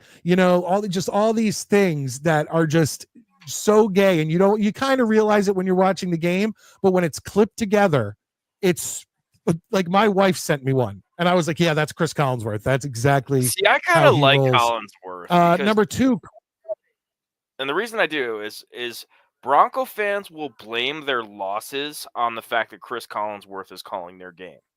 It's the most insane, pathetic thing, but they will literally be all over social media crying that Chris Collinsworth called the game and he is the reason they lost. Well, Chris Collinsworth calls every Sunday night game. So what are you going to do? Dude, you would not like believe not play on Sunday night, I guess. I mean, anytime, whatever. Yeah, it's just so stupid. Number 2 for number 3. Do you know who Crosby is? Is he talking about Sidney Crosby? No. I'm doing Johnny's on the screen. I know. Oh, okay, I didn't know. Yeah. Okay. Number 3. Okay. Number 3. Everyone's ex's baby mamas. Number 3. Dan Marino. Number 4. Yolanda Saldivar. Oh yeah, man. She shot Selena. Fuck that bitch.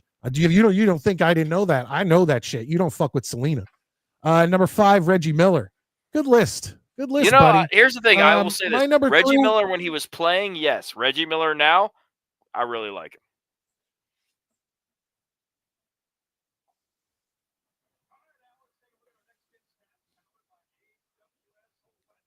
But we need your number 3 now, Mike. Did you see Alan wrote that Amy Schumer was never a talent? I disagree. When she started out, maybe it was her writing team. She had some funny stuff, but it went very poorly. All right, well, here we go. My number 3, I think everyone would like to punch because everything that he came out with for an entire year has now officially been proven to be an utter pile of horse shit. And at the time, I knew it was horse shit because it just didn't make any sense. And now we've all figured out that it was a big crock of shit. Anthony Fauci. I'd love to punch that motherfucker in the face.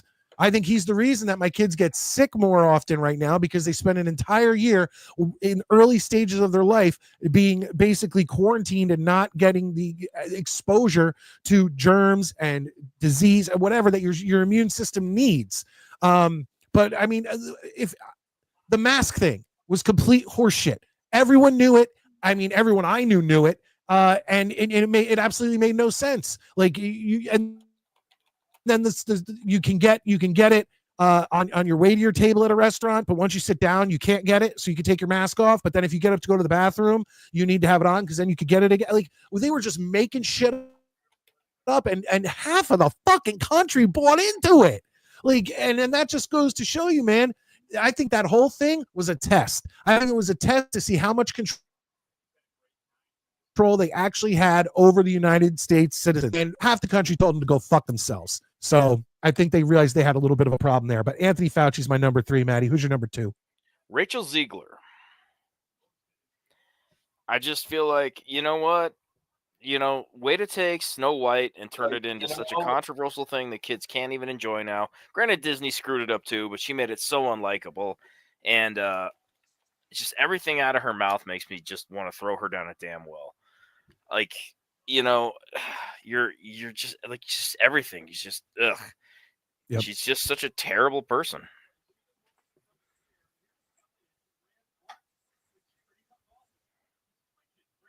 And she has a giant forehead. Agreed. Adirondack comes in and he says, I was walking around a no mask telling everyone to go fuck themselves. Good, man. It was a complete joke. And then there was actually, and the people driving around with them when they were alone in their car, or the people who ended up wearing like 2 masks. It's like, how stupid are you people?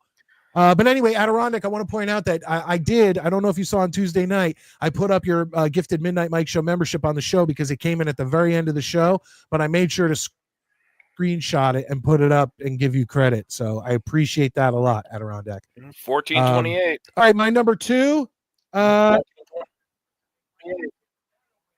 My number 2, I think, has been brought up before on this list. I don't see anything recently, but you got to go Justin Trudeau. I mean, that guy he's just an embarrassment. Like he's like Mike McDaniel. It's like the Mike McDaniel is to the Miami Dolphins what Justin Trudeau is to Canada. An embarrassment, a nerd, just a guy you want to punch in the face. Fair enough. Well, my number 1 is Post Malone. And the irony is, the guy can sing. He's got a great voice. Yeah. I have nothing against him. He just has a face where I'm like, if I just saw you, I would on the bus or whatever, and you started giving me any static at all, I would just make sure and take some of your teeth. He just has that face. I don't dislike Post Malone. I think he's got a really good voice. He just has that face that I just want to fucking hit with a shovel. Sorry, Post. I get it. I get it. And for me, it's I like guys with face tattoos. Just I just can't get behind. I just can't get behind all the really face tattoos on white guys. It just looks ridiculous to me. He seems like a really nice guy. Like, I see him interact with fans and all this other stuff, and he's just really nice to everybody. It's just, God, the face. I just want to fucking crush his head like a grape.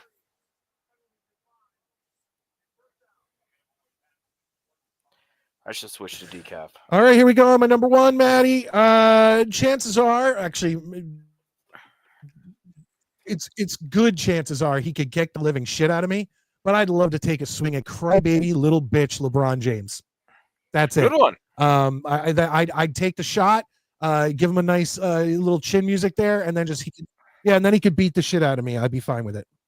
It's fair. But at least I got the hit in, right? Yeah, you get.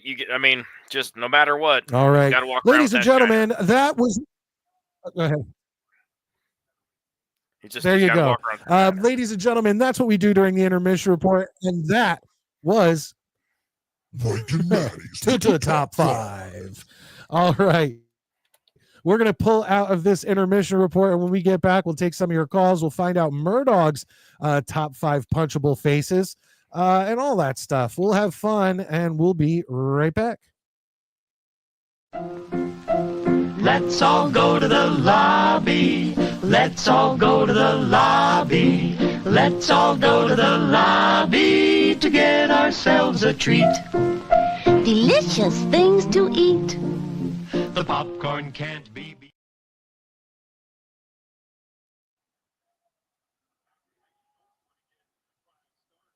What's up, girls? Right.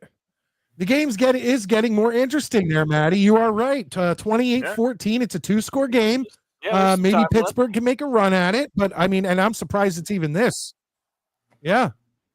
It looks about like about 2.5 minutes left in the third, and Pittsburgh has the ball. I mean, yeah. All right, Murdog. We were talking about some punchable faces, and you've definitely got those arms. Yeah. It looks like you could put somebody down. Who are your top 5 punchable faces?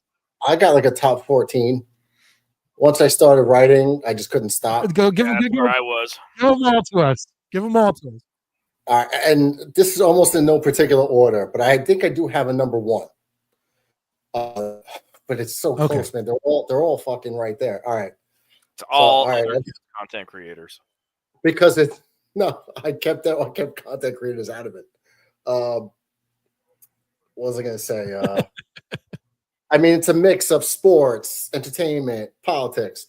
And I tried to get some that you guys didn't already mention. There might be some overlap, but I think a lot of them haven't been said. So here we go. And remember, most of this is in no particular order. TV manifesto. Okay. All right. On the list, starting with Greta Thunberg. Good one. Oh, yeah. Don Lemon. How dare you? Yep. Yeah. Don Lemon, Chuck Todd, Lawrence O'Donnell. Yeah, those are like pundits on TV. NFL, Josh McDaniels, the Patriots and Broncos former coach. Isn't he the most punchable motherfucker out there? Okay. He is. What a smug prick, too. No, he's one of them. Okay. Joffrey from Game of Thrones. I don't think anyone said him. Joffrey, King Joffrey, the little blonde-haired kid from Game of Thrones. I know who Joffrey is. I just didn't hear his name. Oh, yeah. Okay, on an actor side, Paul Giamatti. I've always wanted to hit him. I just can't. I like Paul Giamatti. You might like him, but you said punchable faces. So you just want. I just want to hit him. We'll go have a beer. Dude, he's been in so much stuff I love. Okay, Dude, that doesn't mean so many things I love. He's in. Hey man, as someone from House Lannister, I would have to protect Joffrey from you. Yep. All right. We'll leave that there. Maddie's really into like, you know, incest and stuff. Oh, that's for. I thought that was for your pants keep in the family. Okay. After Giamatti. Okay. NFL wise, fucking Johnny Manziel. Who did not want to hit Johnny Manziel? You guys even? That's a good one. That's not a bad one. Of course. No. Who the fuck is? What is he? Mr. Football? What do they call him? Fucking John. Yeah, that fucking douche. Yeah, he was on the Browns. All right. Yep. Back to pundits, but on the sports side, I got Nick Wright, and I don't know how anybody that guy's nose is out to here, and it's all different shapes to it. Like it's been broken for like how many times? How come no one said Colin Coward? Wait, hold on, real quick. Hold on, real quick. Is Nick Wright the guy? There's the guy who looks like the guy who I always think is Tom Green. Yeah, he's got black hair. That's like long black hair, the giant nose, and it's really bullshit take. This. Like he was the guy who was shitting all over Nikola Jokic as a basketball player for like years, and then all of a sudden Jokic starts winning MVPs, and he's like, "I never said that." It's like, no, bitch. If you saw me do Mr. Bonesy's big brother or older brother, that nose I had on, which you can check out on the jet stream, It's that guy. The guy, on FS1, the guy with the nose, it's so long and come on. All right. Look him up. Yeah, dude, I'm telling you, it's the guy who looks exactly like Tom Green. He looks like Tom Green. I know. I think I know who you're talking about. I can see where like Tom Green mutated. Okay, and Colin Coward came after him. Now, the bottom four rounded up to Keir Starmer in England. Oh, yeah, two-tier Keir. Yeah, what a punchable face. Justin Trudeau was on that list as well, but he did say him. Gavin Newsom is on that list. Absolutely going to drill that guy in the face. You going to leave Sadiq Khan off your list, or is he on? Yeah, no, well, not punchable. I mean, he's he is what he is, but I'm talking punchable faces. Okay. And number one, I don't think I heard this was Adam motherfucking Schiff. Who doesn't want to hit Adam Schiff? Oh, and Eric Swalwell. I didn't. Yeah, those two. What about? I got a few more. How about what's her name? The lady the lady who stood in front of everybody and was like, if you see them at a gas station or a restaurant, you get in their face. Maxine. Yes, Waters. her. And then what about the mayor who looked like had the eyes that bugged out of her head and it looked like she had like thinning hair? Yeah, Lightfoot from Chicago. Lori Lightfoot. Yes. And then I have one more that Maddie's got to agree with me. What about Gorlock the Destroyer? That dude. What can you say? Like you could say a lot. If you punch Gorlock, your fist would get caught in between two of his chins. Well, did you ever see that YouTube video where Gorlock tried to have a dating show and every single guy on the show walked out of it? No, I didn't see that, but that's just sad. What about Bill de Blasio? Oh, that's a good one. I'll throw, while we're on it, I'll throw Mario Cuomo on there because they took the Tappan Zee Bridge, which is named after the Indians of the area. They renamed it the Mario Cuomo Bridge. And the left is the side that always talks about how you can't whitewash shit and you can't you can't do cultural appropriation and all that stuff. They take the name of a bridge named after the Indians in the area and name it after some white piece of shit who was governor of New York. Like, fuck that guy and his whole family. Jesse Waters has a punchable face. Jesse Waters. He does, just thinking about it. Yeah, he does.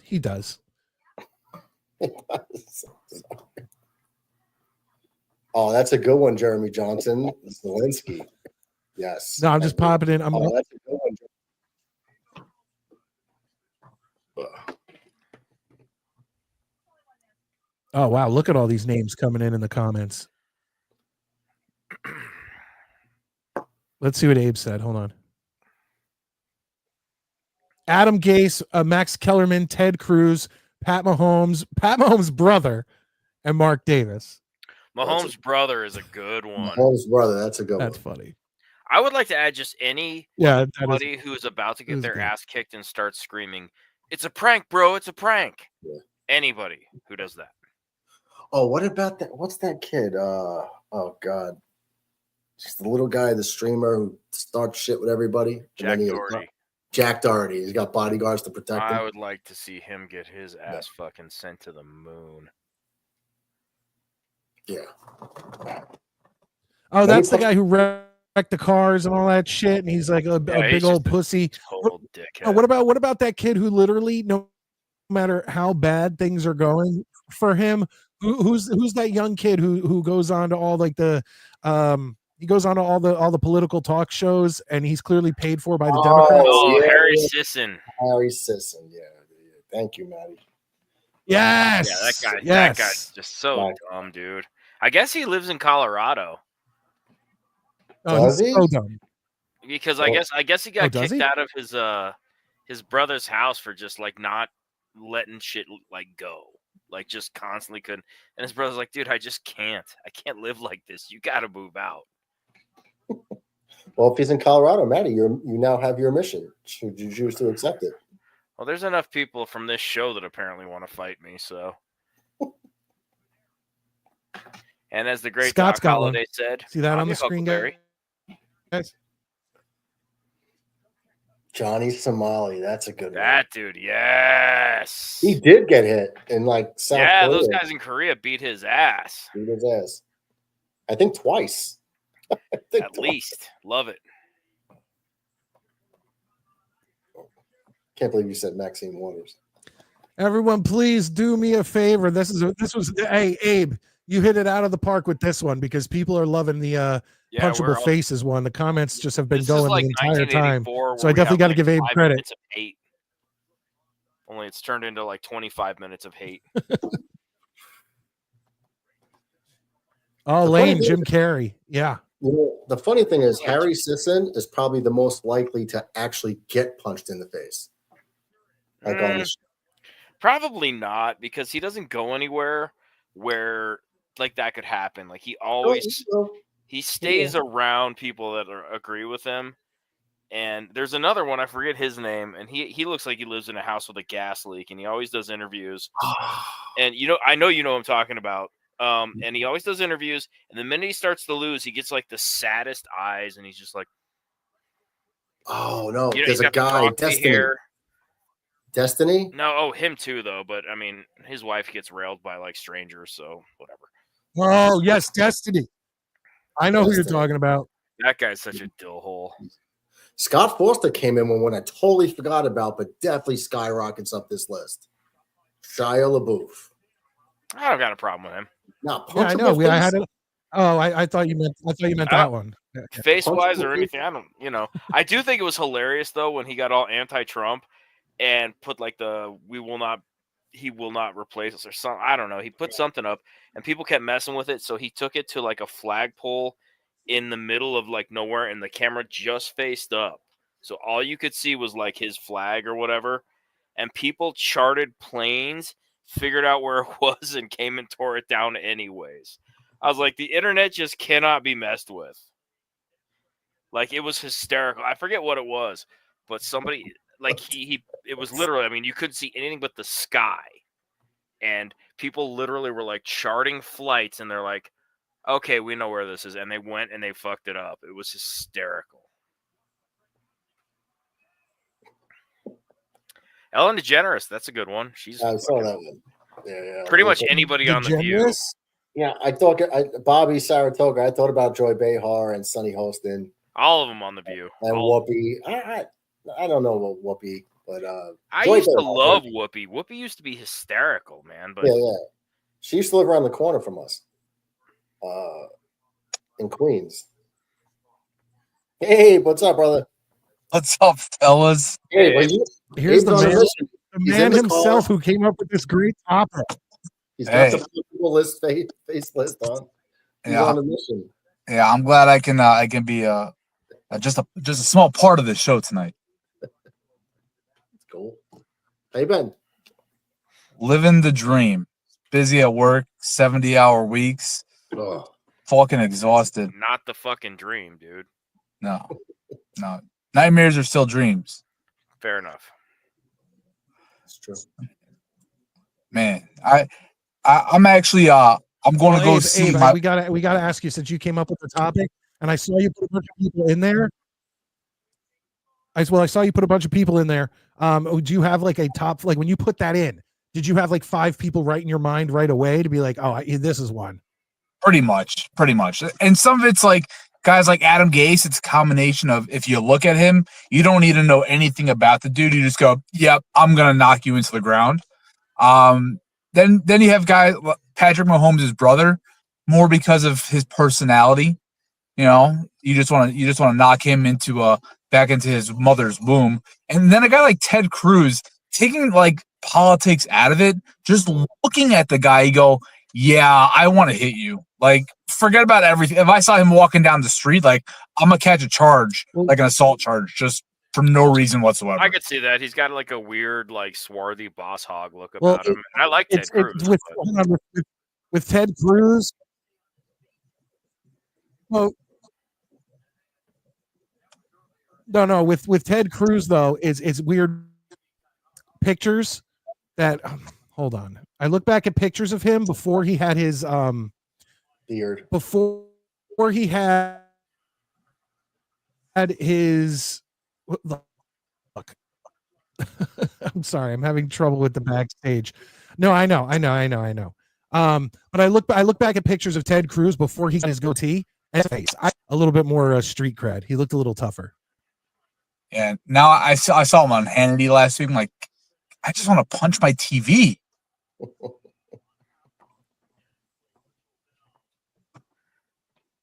Punch your faces.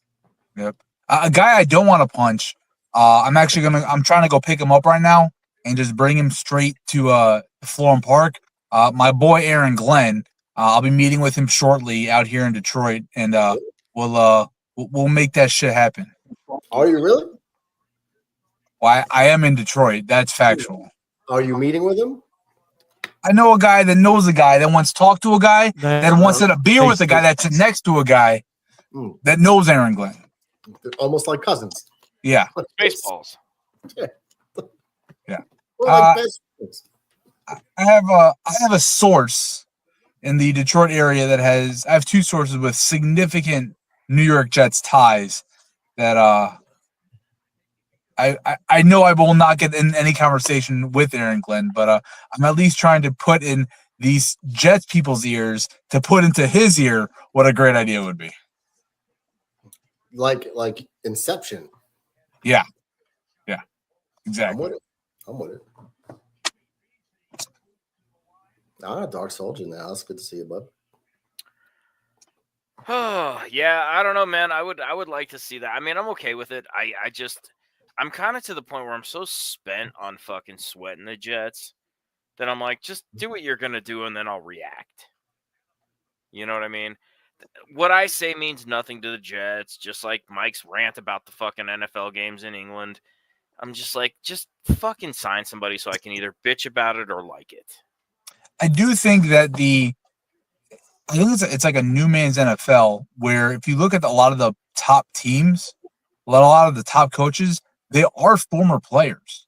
Like, look at the Lions, Dan Campbell. Look at the Vikings, Kevin O'Connell. Right, these are like the top coach. Some of the top coaches in the league. DeMeco Ryans had a huge playoff win today.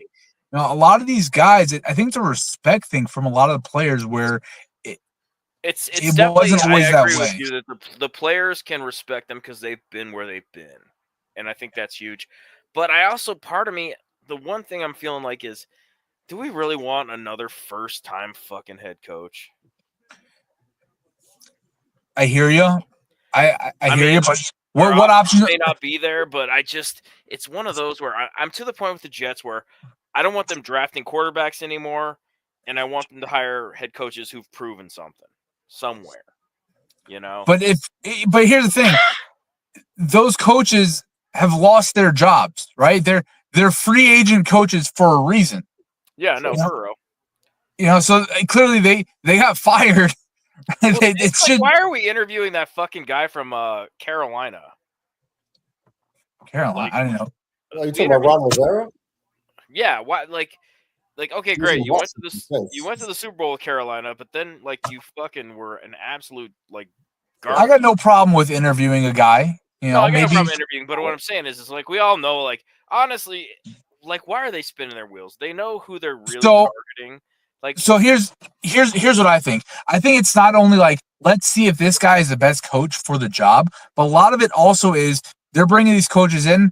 And in this interview process, they're learning about themselves also. Hey, tell me, they're saying, Ron Rivera, coach, you're going to be the coach of the team. What are you fixing? What are you trying to change?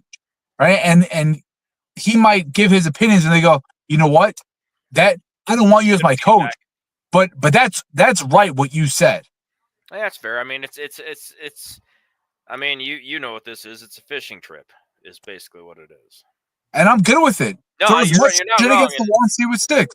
You know, the way you put that makes a lot more sense. It's a good call. That's not a bad take at all. I like that. But if you turn around and say like, I don't want like I see someone wrote tired of taking chances on new coaches. But what if I know it's not going to happen? But what if Ben Johnson said I want to be the next Jets coach? No one would have anything to say about it negative. They'd be like, let's fucking go. I would. I hate Ben Johnson. I think Ben Johnson is going to be a god awful, terrible head coach in the NFL. And I'm significantly in the minority, but Ben Johnson is he's an X's and O's guy, right? He's not a guy. He's not a leader of men. He's X's and O's. He's drawing up the plays. What works so well for the Lions, I see it every single week. What works so well for them, they talk about all his trickery and all his creativity and all that. And Penei Sewell throwing passes. If Penei Sewell throws a pass and it gets picked off, Ben Johnson's an idiot, right? And you can only do so much when you don't have the talent around. The Jets' offensive line, yeah, it's getting better, but they're not an elite offensive line like the Lions are. If you don't have the pieces in place, an X's and O's guys isn't going to do it for you. What you need when you don't have the guys, you need somebody that can make the guys become the guys with a certain mentality. I don't see Ben Johnson going to a place and turning a Drake May into a superstar. I don't see that happening. I just don't see Ben Johnson coming to the Jets and turning the offense into this 40-point-a-game juggernaut. I don't see him doing it anywhere. And I think this is his third year in candidacy as a head coach. I think he's afraid to be a head coach. It says to me a lot about who he is. There's only 32 jobs, right? And we talk about all the time, these opportunities don't come up all the time. If you get a head coaching opportunity, you're going to take it. And then he goes the last 2 years and goes, nah, I don't want to. That's not the right opportunity for me. What if the Lions suck this year, right? What if their offense wasn't as productive? And we've seen it. We've seen it with our own Jets. Last year, Ulbrich, we should get head coaching opportunities. The Jets have a great defense. He's the DC. He should get these opportunities. This year, they sucked. He's not getting any head coaching opportunities. What if the Lions offense sucked this past year and Ben Johnson never got that opportunity again? I think he's afraid to be a head coach, and I can absolutely see him absolutely just tanking and being a terrible guy that's leading any organization.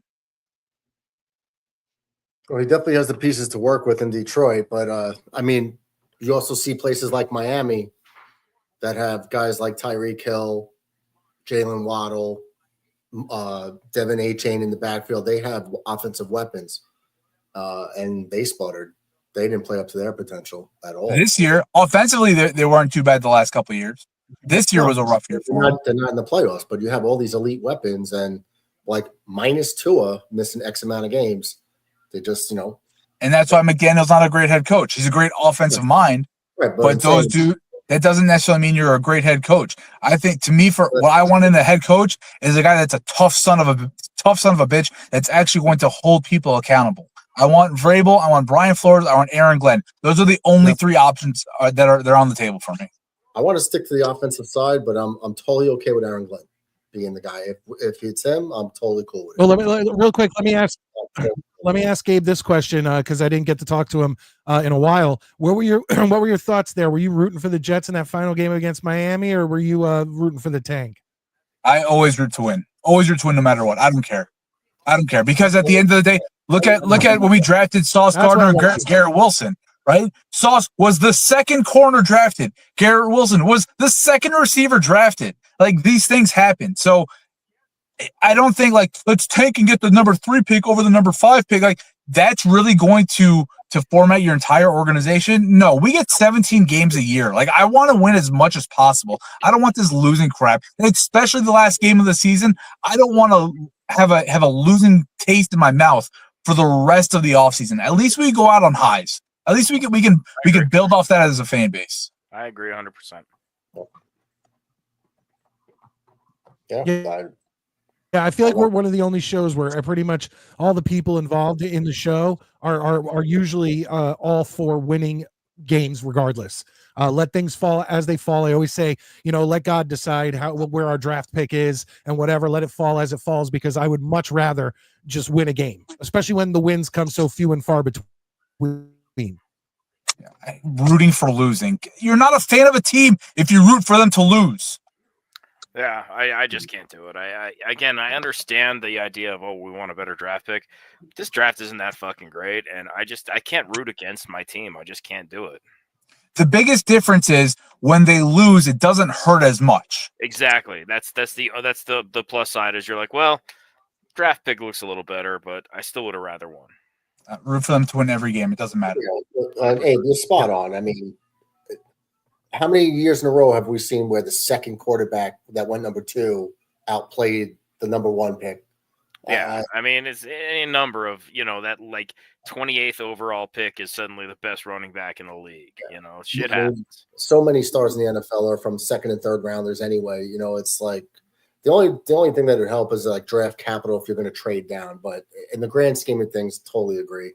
Even look at the Zach Wilson draft, right? Mm-hmm. Everyone was tanking for Trevor Lawrence. Trevor Lawrence is a good player. Is he a guy that you can't miss? Future Hall of Fame guy? No. When in reality, the quarterback class was supposed to be this great elite class. They all sucked. But you have superstars like Jamar Chase, Micah Parsons, Penei Sewell that were all in that draft also. None of those guys went in the top 5. Nobody said shit about them during the draft. Right. Well, Penei Sewell was – everyone said this guy is a lock Hall of Fame. They said he was good.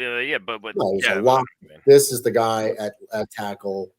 But, and he still went 7th overall. That's what I'm saying. Like, drafts get weird, right? Shedeur Sanders, total bum. He's going to get drafted in the top 3. That's just going to get a good player down to us. Thank you. Cam Ward and Shedeur Sanders, I wouldn't touch with a 10-foot pole. I'm so glad that they're going to go ahead of us to where two better players we get to choose from slide down. Yeah. I think Cam Ward might be okay, but Shedeur Sanders, I mean. Murdoch, real quick. Hold on real quick. I was going to say the same thing. It's Sanders, the guy I would never want on my team, because not only do I think he's not going to live up to the hype that's going around him, but there's also going to be the circus that follows him to whatever team he goes to, because he's the son of Dion, and there's going to be all this bullshit surround media bullshit surrounding him and all that stuff. It's going to be such a distraction, and I think he's going to be a bust. What's going to happen is it's because it kind of already low-key did. He's going to be chirping in the media all the way from Colorado to whatever team he is, talking shit about the coaching staff if things don't go smoothly right away for his son. And he's going to be causing problems. It's just going to happen. And another thing, Murdoch, is, and I don't know how you guys feel about this. We can go around and talk about it real quick. But I also think that he was like, I think he was looking at the draft and most of the time thinking, I'm going to be a New England Patriot or a New York Giant. And he was excited. Now he's going to be a Tennessee Titan. And I just don't picture him being happy with that. And I could almost picture them pulling some bullshit like Eli Manning pulled in his draft, where he was like, yeah, I'm not going to play for, the team that drafted me. I want to play for this team. Yeah, I can see that. Did you see that Deion Sanders has interest in being the head coach of the Raiders? And if that happens, we're going to have a LaMelo Ball situation again, where he's going to drop to the only team that's going to want him, and that's going to be the Raiders. Yeah. Well, Deion said he's staying with Colorado unless he can coach his son, which can happen with the Raiders. You think? And it's, by the way, if this wasn't Deion's kid, we're talking about a 6th-round pick. I agree. He's nowhere near what people are making him.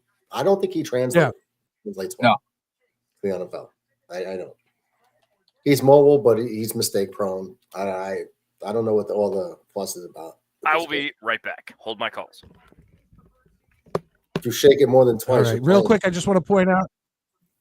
I want to point out to everybody, if you are not watching currently, the Ravens are basically trying to run out the clock. It's still 28-14, and they've just passed midfield, I believe, and they're just doing a bunch of wildcat stuff just to try to run down the clock. This game is pretty much going to be over, even though there's still about 4 minutes left in the game. But the Ravens have the ball past the 50-yard line, and it is what it is. This one's gonna end pretty close to this score. We in my office we did a fantasy football for the playoffs, and it's actually a pretty interesting concept. So it's just accumulative points over the entire postseason, but you pick 2 quarterbacks, 3 running backs, 3 receivers, 2 tight ends, and 2 flex. And it's full PPR, but the Super Bowl, you get double points for those players. So you're trying to get players that are going to make deep runs. You're trying to get players that are going to be in the Super Bowl, but also, be productive. And you're going to have a lot of the same guys, Saquon Barkley's on damn near every team. But like the concepts and the strategies of who you pick at quarterback got very interesting, because we had a bunch of guys that would pick from each conference. You'd have Jared Goff and Lamar Jackson, hoping that those two teams play. So basically, it's like you don't. But you could. My question is so if you pick Saquon Barkley, I can also pick Saquon Barkley. Yes, everyone blind submitted their lineups. Okay. Yeah, we got Clancy in here and Scott Foster. They both did the same thing. I've never heard of it until they told me about it. Yeah, it's so interesting. So you have guys that pick like Lamar and Jared Goff, hoping that both those teams end up in the Super Bowl, even though Goff is getting a 0 for this week because the Lions have a bye type of thing. I personally went with Josh Allen and Patrick Mahomes, thinking that those two teams are going to face off in the AFC title game, guaranteeing me a quarterback in the Super Bowl, getting me double points there instead of hedging my bet with one from each conference. The concept of it is just so fascinating. I was so in on it the last couple of weeks trying to come up with a lineup. Theirs was tweaked a little bit to where it's like a draft. Like you can't pick. Like if you took Saquon, he's off the board. Right. Which is hard to do because you're limited. You're really limited on how many players are going to be available, depending on how many teams. We opened it up, and because it's blind and everybody can do whatever, we sent it out to 100 people and basically said, "Hey, it's a $50 buy-in," and then whoever's in, is in. It doesn't matter. Just unlimited.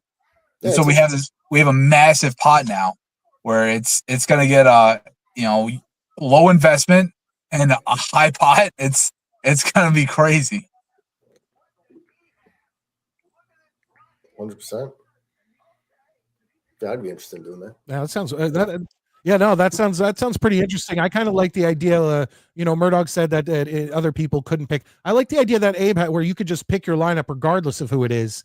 And people are going to have overlapping players, but you're trying to predict who's going to go, like Abe said, the furthest. And you're going to have disappointments. You're going to have teams that go out earlier than you expect them to. But I think that's a fun idea for a playoff, kind of a fantasy game.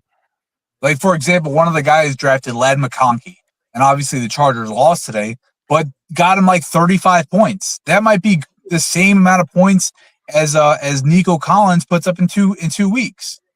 So the whole who you're rooting for and all that changes. It really is. It's what I love fantasy football. I've never been more excited for a fantasy football tournament than I am for these playoffs. Well, listen, Abe, we got 2 hours. I got to get out of here on time because I am sick. I'm still sick after like 2 weeks. So let me let you go. I appreciate you calling in. And once again, Abe, if you want to get in earlier on one of these shows, you're one of the guys, get in touch with me and I'll put you in we do it through Twitter and I know you don't have that, but I'll figure out a way to get you the link earlier than when I put it in the stream. Yeah, this was kind of like a spur of the moment kind of night. Was dealing with a little work situation. I was like, you know what? I'm here and around instead of heading home. Let me talk to my boys for a few minutes first. We're glad you called in, man. We miss you. Yeah, man. I love you, boys. I want to have all. Absolutely. I want to have all of your all children. Right, I want to let you try. I accept your proposition. No diddy. The challenge accepted. Right, but no kissing after, because that would be gay. No, that's gay. We don't. Do and if you look into my eyes. I saw only gay if your beard's touching. Guess I saw a meme that said one of your balls is lower than the other because if your balls touch, then it's gay. They're that in the makes way same too much sack. sense. It's kind of hard not. Yeah, to. exactly. There you go. All right, boys, have a good one. Later, bud. Dave, you want to hear a really interesting thing about balls? I love balls. Have a good one. He does this. On the next episode of the Midnight Mike Show, we'll get. Wow, what a cliffhanger we got going here. Tune in next week for the answer.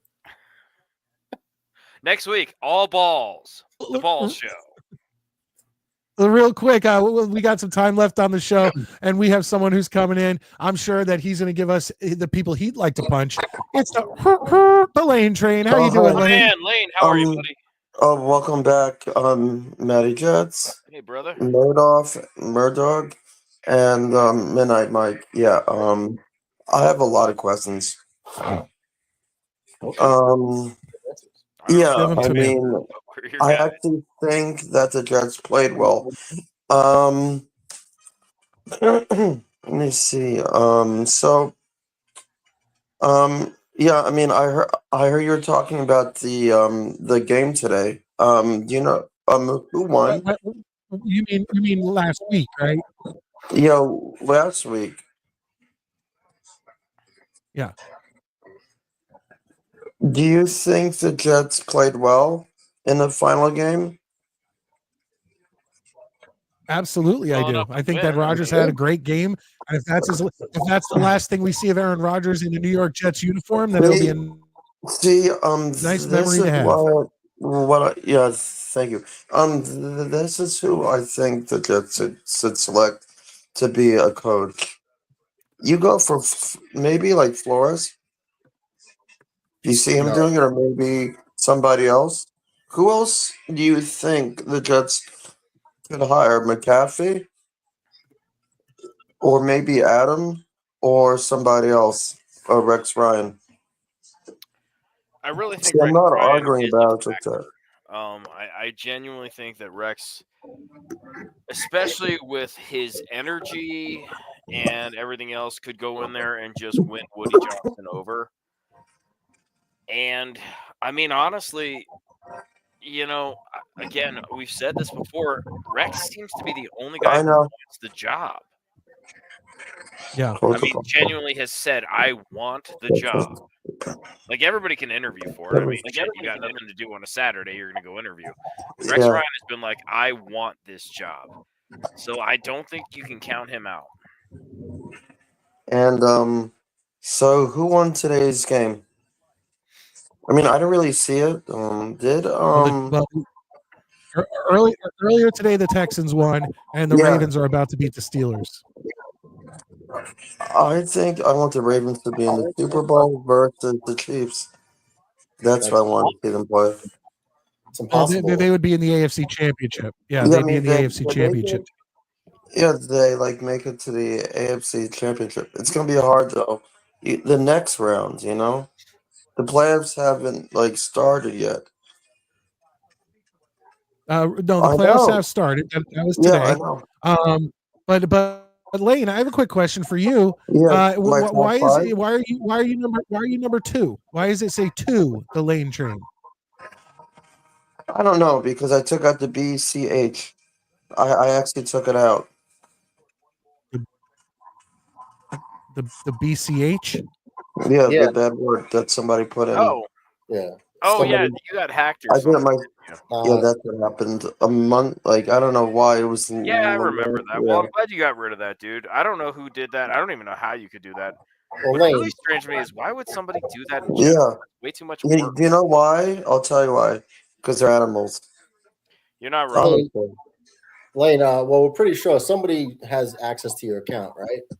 Yeah. Well, hopefully this new one. Yeah, I think we know who it is. I think I called that out like 3 months ago, 4 months ago. They're definitely the ones to you. So anyway, college ball. That's gonna be good actually. This would be great. Because Nova, did they win yesterday? Because I saw it was on TV. St. John's beat Villanova today by 11. St. John's can't be fucked with. That's right. You can say that again. Yeah. Oh, Red Storm, baby. Yeah, Red Storm. Squad. Talking about all college stuff. Queens, baby, Queens. That's right. What? And thing about St. John's is we talked about St. like John's ready now. I can't believe the Mets re-signed Pete Alonso, that they got it done. Did they get it done? I didn't see that. To a 3-year deal. Okay. It was on the news. It was like breaking news on MLB. What do you get, like 3 years for like 33 mil or 30 mil, somewhere in there? Let me go to New York Yankees got Paul Goldschmidt already. Yeah, Patty, look that up. Yeah, that's good for the Mets, though. They needed him. They need we someone. better fact check that. Hold on, community notes. I mean, Lane, no offense, but I hope that when the aliens invade, it's on opening day at Citi Field. They take Soto It first. doesn't say it's a done deal. I got Pete Alonso camp offers Mets a 3-year deal. Yeah. It's not a done deal yet, though. It doesn't look like. Okay.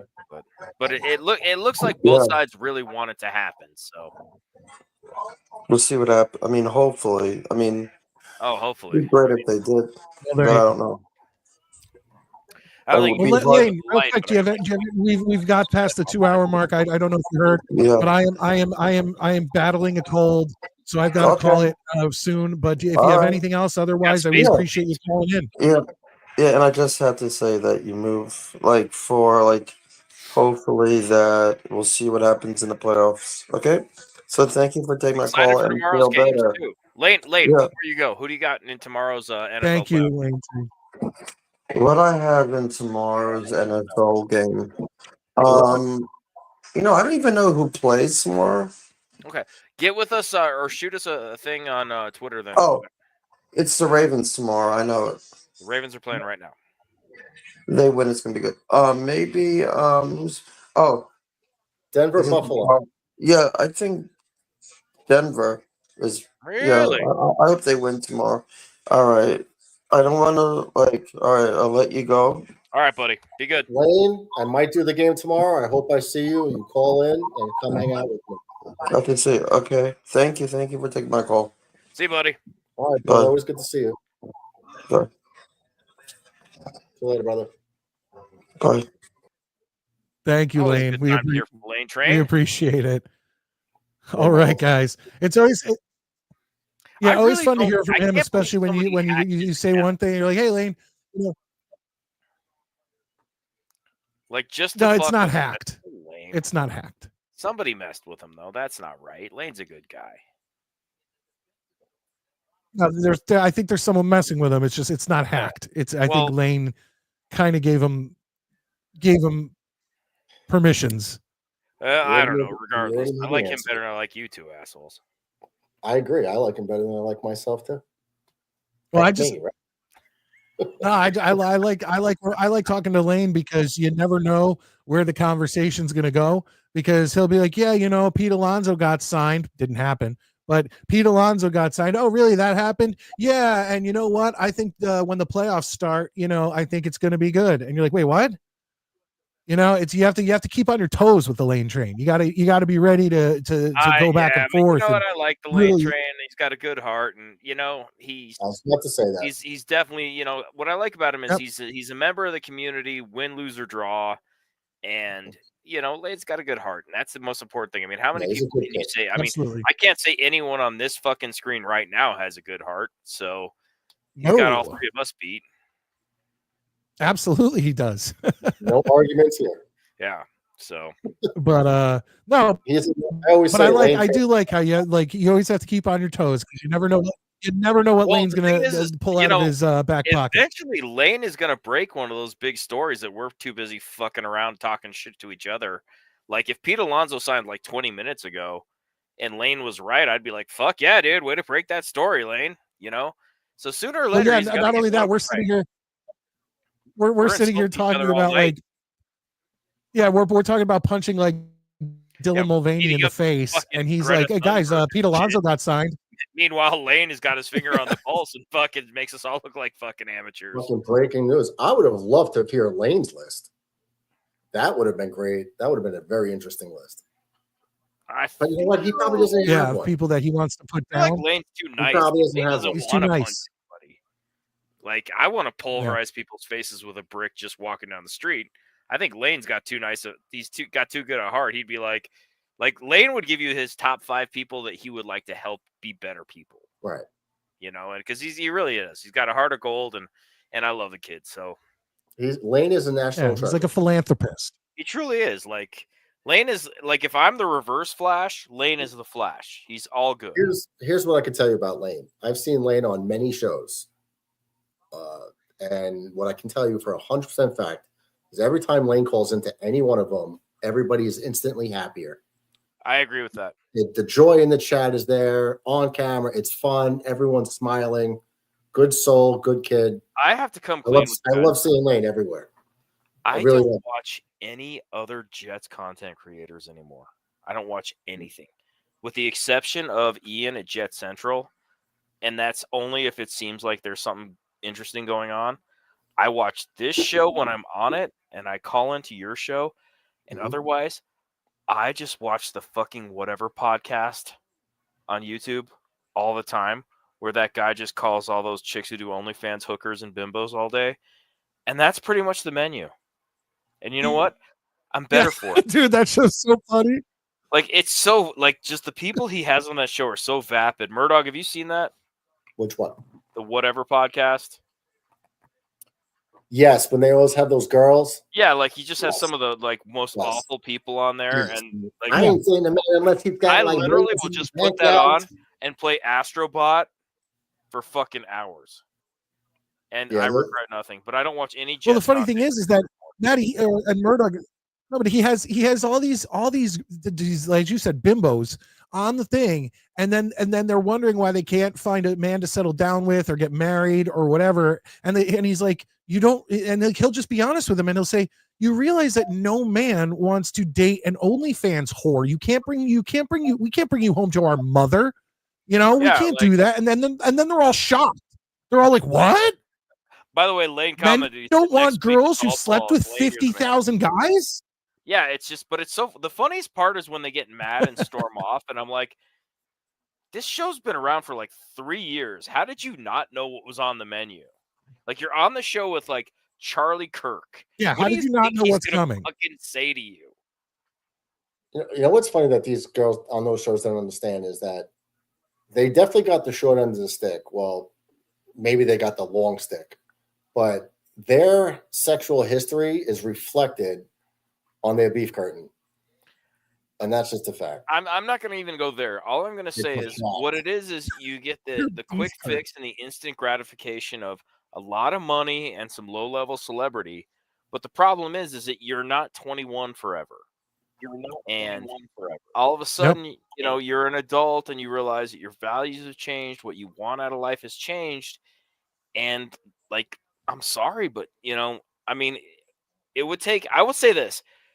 I would be very impressed by a man who I thought had some dignity who could date one of those girls, because that's a stretch for me. I couldn't do it. I really couldn't. But a guy who could see past that and it wouldn't bother him and is not like full of shit and is not like a total fucking chode and a cuck or whatever, but like a dude who's like, look, man, you know, people have pasts or whatever. My hat would be off to that guy, but I just don't think they make that guy. Yeah, but they don't even have a past, Maddie. They have a present. Well, that's what I mean. But like, if say you quit for 2 years or whatever and went, you know. But my point is that shit stays forever. And I honestly, and I'm not being funny, I would be very impressed with a guy who's like, look, dude, I can see past it, you know, whatever. I really don't think they make that guy. Like, I really don't. Yeah, because I don't. And No, they don't make that guy. And another thing is that when on these girls. I know, but the funny thing is that these girls. Well, but the thing is that they're doing it to themselves.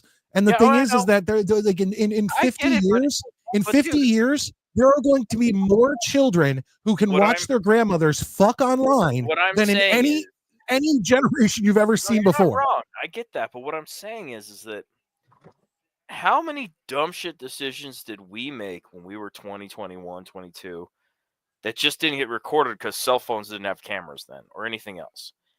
It's a different world, okay? Now, not to the extreme, but all I'm saying is I would say this, and I'm going to quote Ted Lasso on this. I hope that either all of us or none of us are judged by our worst moment. So I'm a little more forgiving. No, that's true, Maddie. But I'll tell you right now, there's nothing that I did in my teens or 20s that would affect the, you know, kind of the morals and the values that I grew up with and that I still hold to this day that hopefully my children will learn. But like look at the society we have now. Those morals are not as passed down.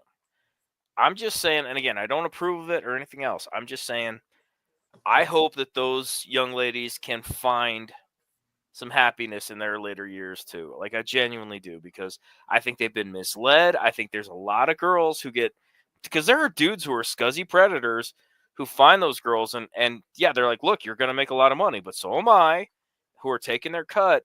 And then later these poor, like, again, these young ladies, they're, look, I'm sorry, but 21-year-old girls are not fucking hard to Jedi mind trick. Okay. And I genuinely feel like, you know, these girls have been taken advantage of. Granted, they're not being like legally, they're not being screwed over.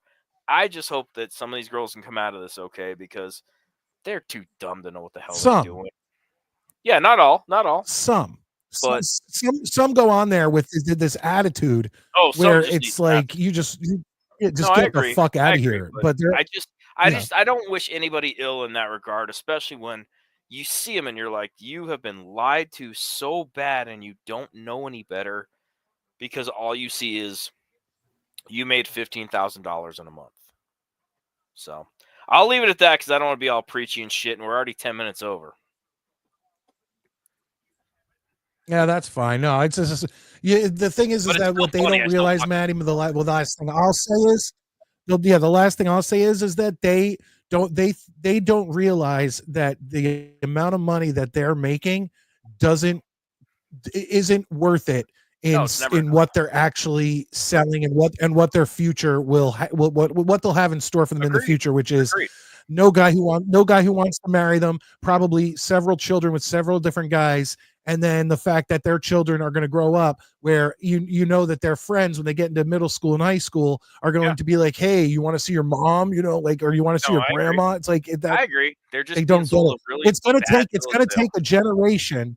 It's going to take a generation to where these kids, where kids are going to school and their friends and whatever are coming up to them and being like, look at what your mom, look at your grandma, whatever, for the girls to, I think, eventually start passing it down more conservative values and being like, that shit ruined my life. I see the victimization that's being done here, and I don't, I just, you can't help someone who won't help themselves, and money makes people do stupid shit. I mean, fuck, dude, you've gotten 2 nights a week of free labor out of me for over a year, and I haven't seen, and I just want the internet fame.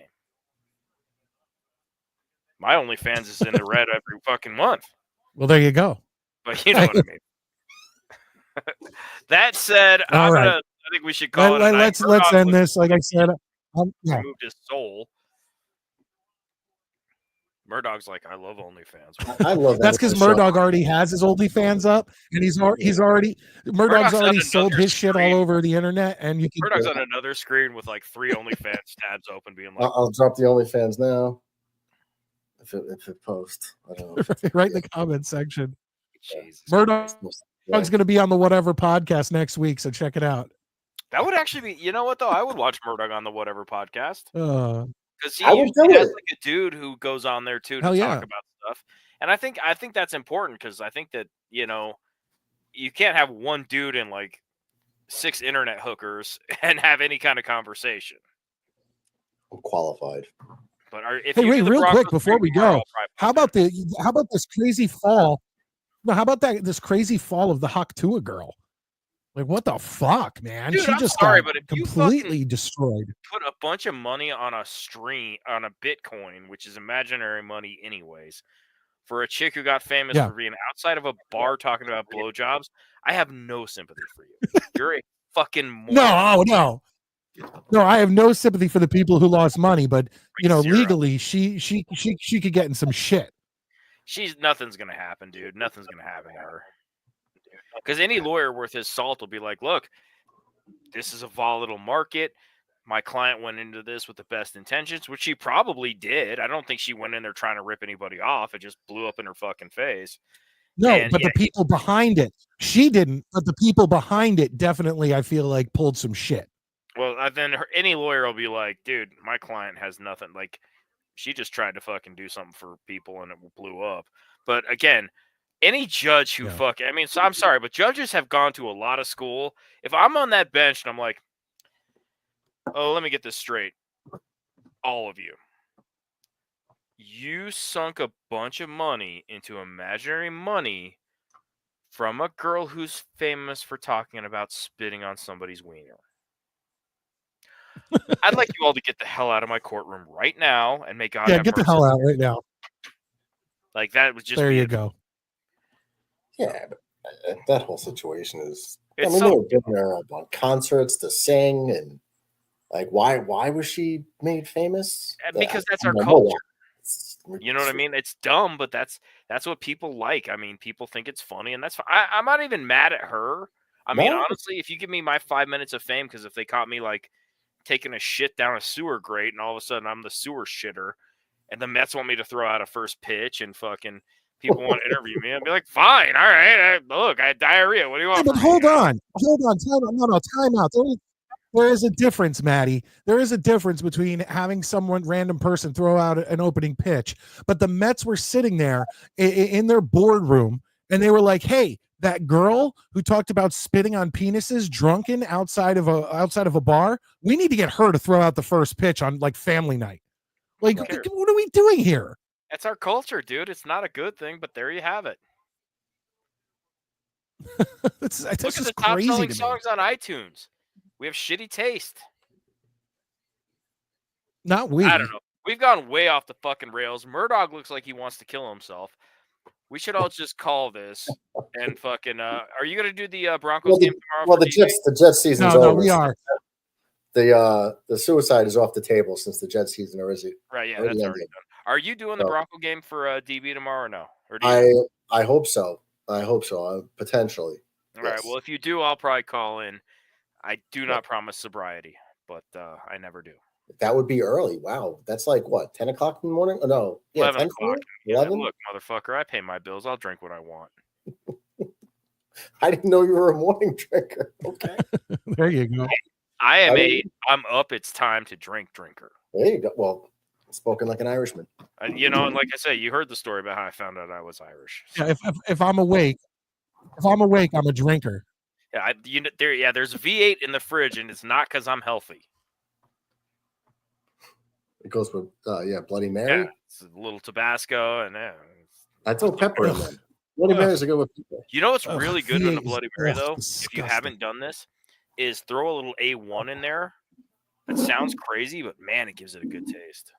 All right, you're getting a little too fancy and borderline disgusting. Just go get a 40 of fucking King Cobra, then you fucking. Who put fucking steak sauce in an alcoholic beverage? Listen, asshole, do it, and then you can send me a fruit basket and say, sorry, I was wrong. I shouldn't have doubted you because I'm a fucking professional. I'll give you that. You're probably a professional, but some things just shouldn't be attempted. Look, you know what? Look, drug addicts figured out to rub Vicks Vapo Rub on their chests, and it's amazing. I'm telling you right now, fucking pioneers. I know what the fuck I'm talking about. And one day you're going to do it and secretly be like, oh, man, he was right. No, I feel like there's a joke in there. I do, Dark Soldier. Like, all right, someone's going to come back to chat and be like, I did look. No.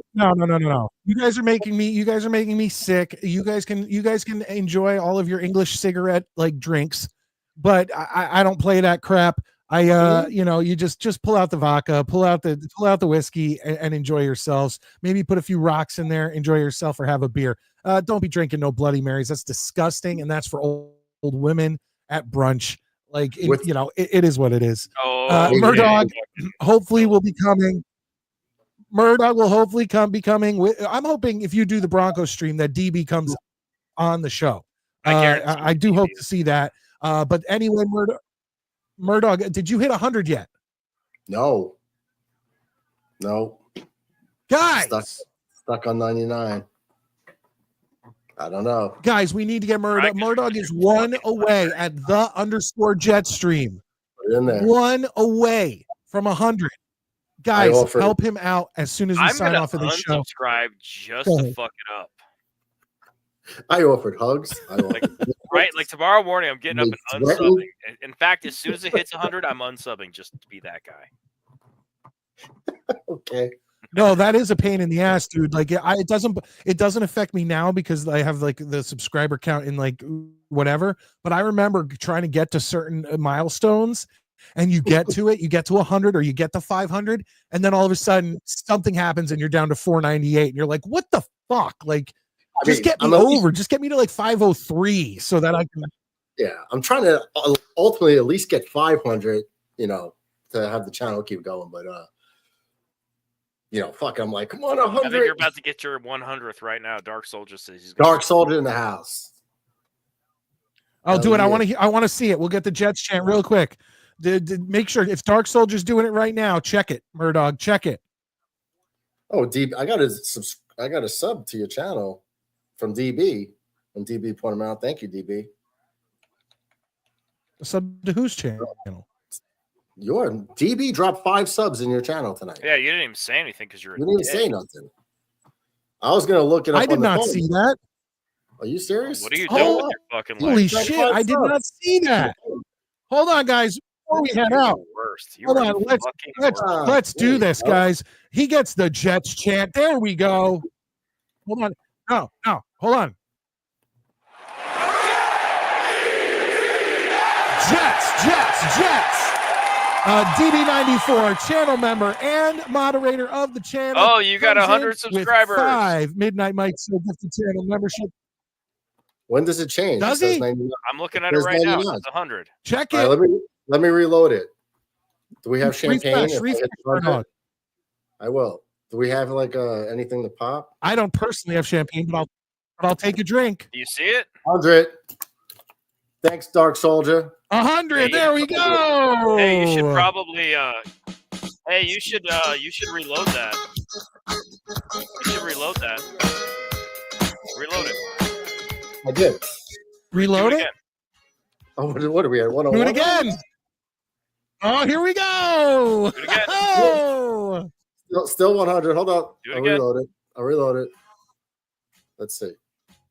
We got it. Come on. I'm dead. Where are we at? Fuck you, Maddie. Yeah, it was me. I just resubbed. I did it. That was me. I did it. I had to. There was no way I could fucking leave that alone. No, I resubbed. You got 100. No, I don't play that. No, that's funny. I would have done it. It was too funny not to. I told you I was good at it. I couldn't not do it. Dark Soldier, you the man, man. No, I told. So reload it again and see your 100 again. Maddie's gonna keep doing it too. No, I'm not. My hands are in plain sight. I'm not fucking with somebody else in the chat's gonna do it, so I blame you. They're gonna set you up. Look, I'm fucking hands up, don't shoot, fuckface. Get into the. Hold on, get into the comments and tell Scott. Tell me you're getting the Jets chant first and foremost. Here we go. Jets. Scott Foster comes in. He's a channel member. He's a channel member. He got it. We've been waiting for Scott to get a channel membership for a long time now. That must have been DB. And that's what he's talking about. I am part of the club. Scott, it's good to have you back. Scott gets a channel membership. That is awesome. Thank you, DB. You are responsible. You're at 101 now. Is he really? Or are you just fucking with us? No. Look, I did my bit, okay? Yeah, 101. And I regret nothing, by the way. We're the Dalmatian channel now. 101. I still keep it up. It's fucking hilarious. I don't care. Murdog passing the century mark. I love it. And climbing. There you go, son. Congratulations. Climbing. Thank you. Yeah, it's so funny. You go, and I told you 100. I promise. No, I told you, Murdog, when you got over 100. I was gonna, because I was gonna have my wife subscribe, so I didn't want her to be like that'd be cheap if she was the reason he got to 100. But now that he's surpassed it, I'm gonna make sure she subscribes to the Jets stream and just get you that one there. The whole family plan, the co-workers, everything, neighborhoods, and a cheers, and a cheers to my agua. Yeah, you know how like people put like like lost my cat and they staple it to the telephone pole. Just be like, yo, sub to Jetstream. Murdog needs your help. All right, so tomorrow hopefully we'll see Murdog, Maddie, DB on the Jetstream. It's _Jetstream. He did the Notre Dame Penn State game. He did all the Jets games.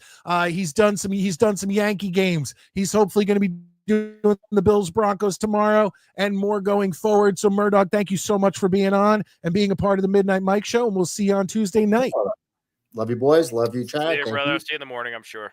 Yeah, hopefully see you guys tomorrow. Peace. There we go. And Maddie, that was awesome. That was a good dude. That's so fucked up. Like to see those three, I know how it feels to see the three. The 100. Nah, good for no, I know, but that's fucked up. But it's funny. But yeah, guys, please help Murdog out. Get him whatever subscriptions you can. The _Jetstream. Put in that, you'll find it. If not, put in the Jetstream Murdog. You'll find it. Yeah, Maddie, good show tonight, and I think we did pretty well. I think we did pretty well considering the fact that we were going up against the Steeler-Ravens game, Yeah, I mean, which is shocking because, like I said, this next month is going to be tough, and we're going to have to fight for every view on a Saturday night. Well, thank you to everybody who came in tonight. I had a really good time tonight. I hope you did too. And I'm sure I'll wake up tomorrow and I'm sure I'll, throw up some straight vodka and then I will go into the stream for the game. So we'll see what happens. But anyways, guys, thank you so much, Mike. I'll talk to you tomorrow. Maddie. And you kids, have a good night. There you go. He cut himself off on that one. I didn't do that. That was him. Anyway, folks, the Midnight Mike Show every Saturday night at 9 p.m. Eastern Standard Time. Yes, we will be back next Saturday night going up against another playoff game, and we hope that you come back and enjoy the Midnight Mike Show with myself, Maddie Murdog, and all of our guests who like to come in and talk to us, have a good time. Tonight, Abe popped in. Tonight, Lane Train popped in. I'm a little disappointed that we didn't hear anything from our Vikings correspondent, Sean Neutron, but, it is what it is. He's still probably just depressed and wallowing in that sad performance that the Vikings pulled at Ford Field in Detroit in the last game of the season. But hopefully his spirits can be brought up Monday night against the Rams in Glendale, Arizona. That's it here from the Long Island Sound. I am Midnight Mike, your late night New York Jets host, and I can't wait to see you Tuesday night, 10 p.m. Eastern Standard Time for our, it's a members only show, but when it's live, anyone can see it. So join me live, but if you want to be able to see it the next day on your way to work, listen to us. Tuesday night shows are usually a blast. Come in, become a channel member, and DB, once again, I'm sorry I was late with that. And Scott, I fully appreciate what you're doing for the show. So thank you very much. Once again, I am Midnight Mike, and I can't wait to see you next time.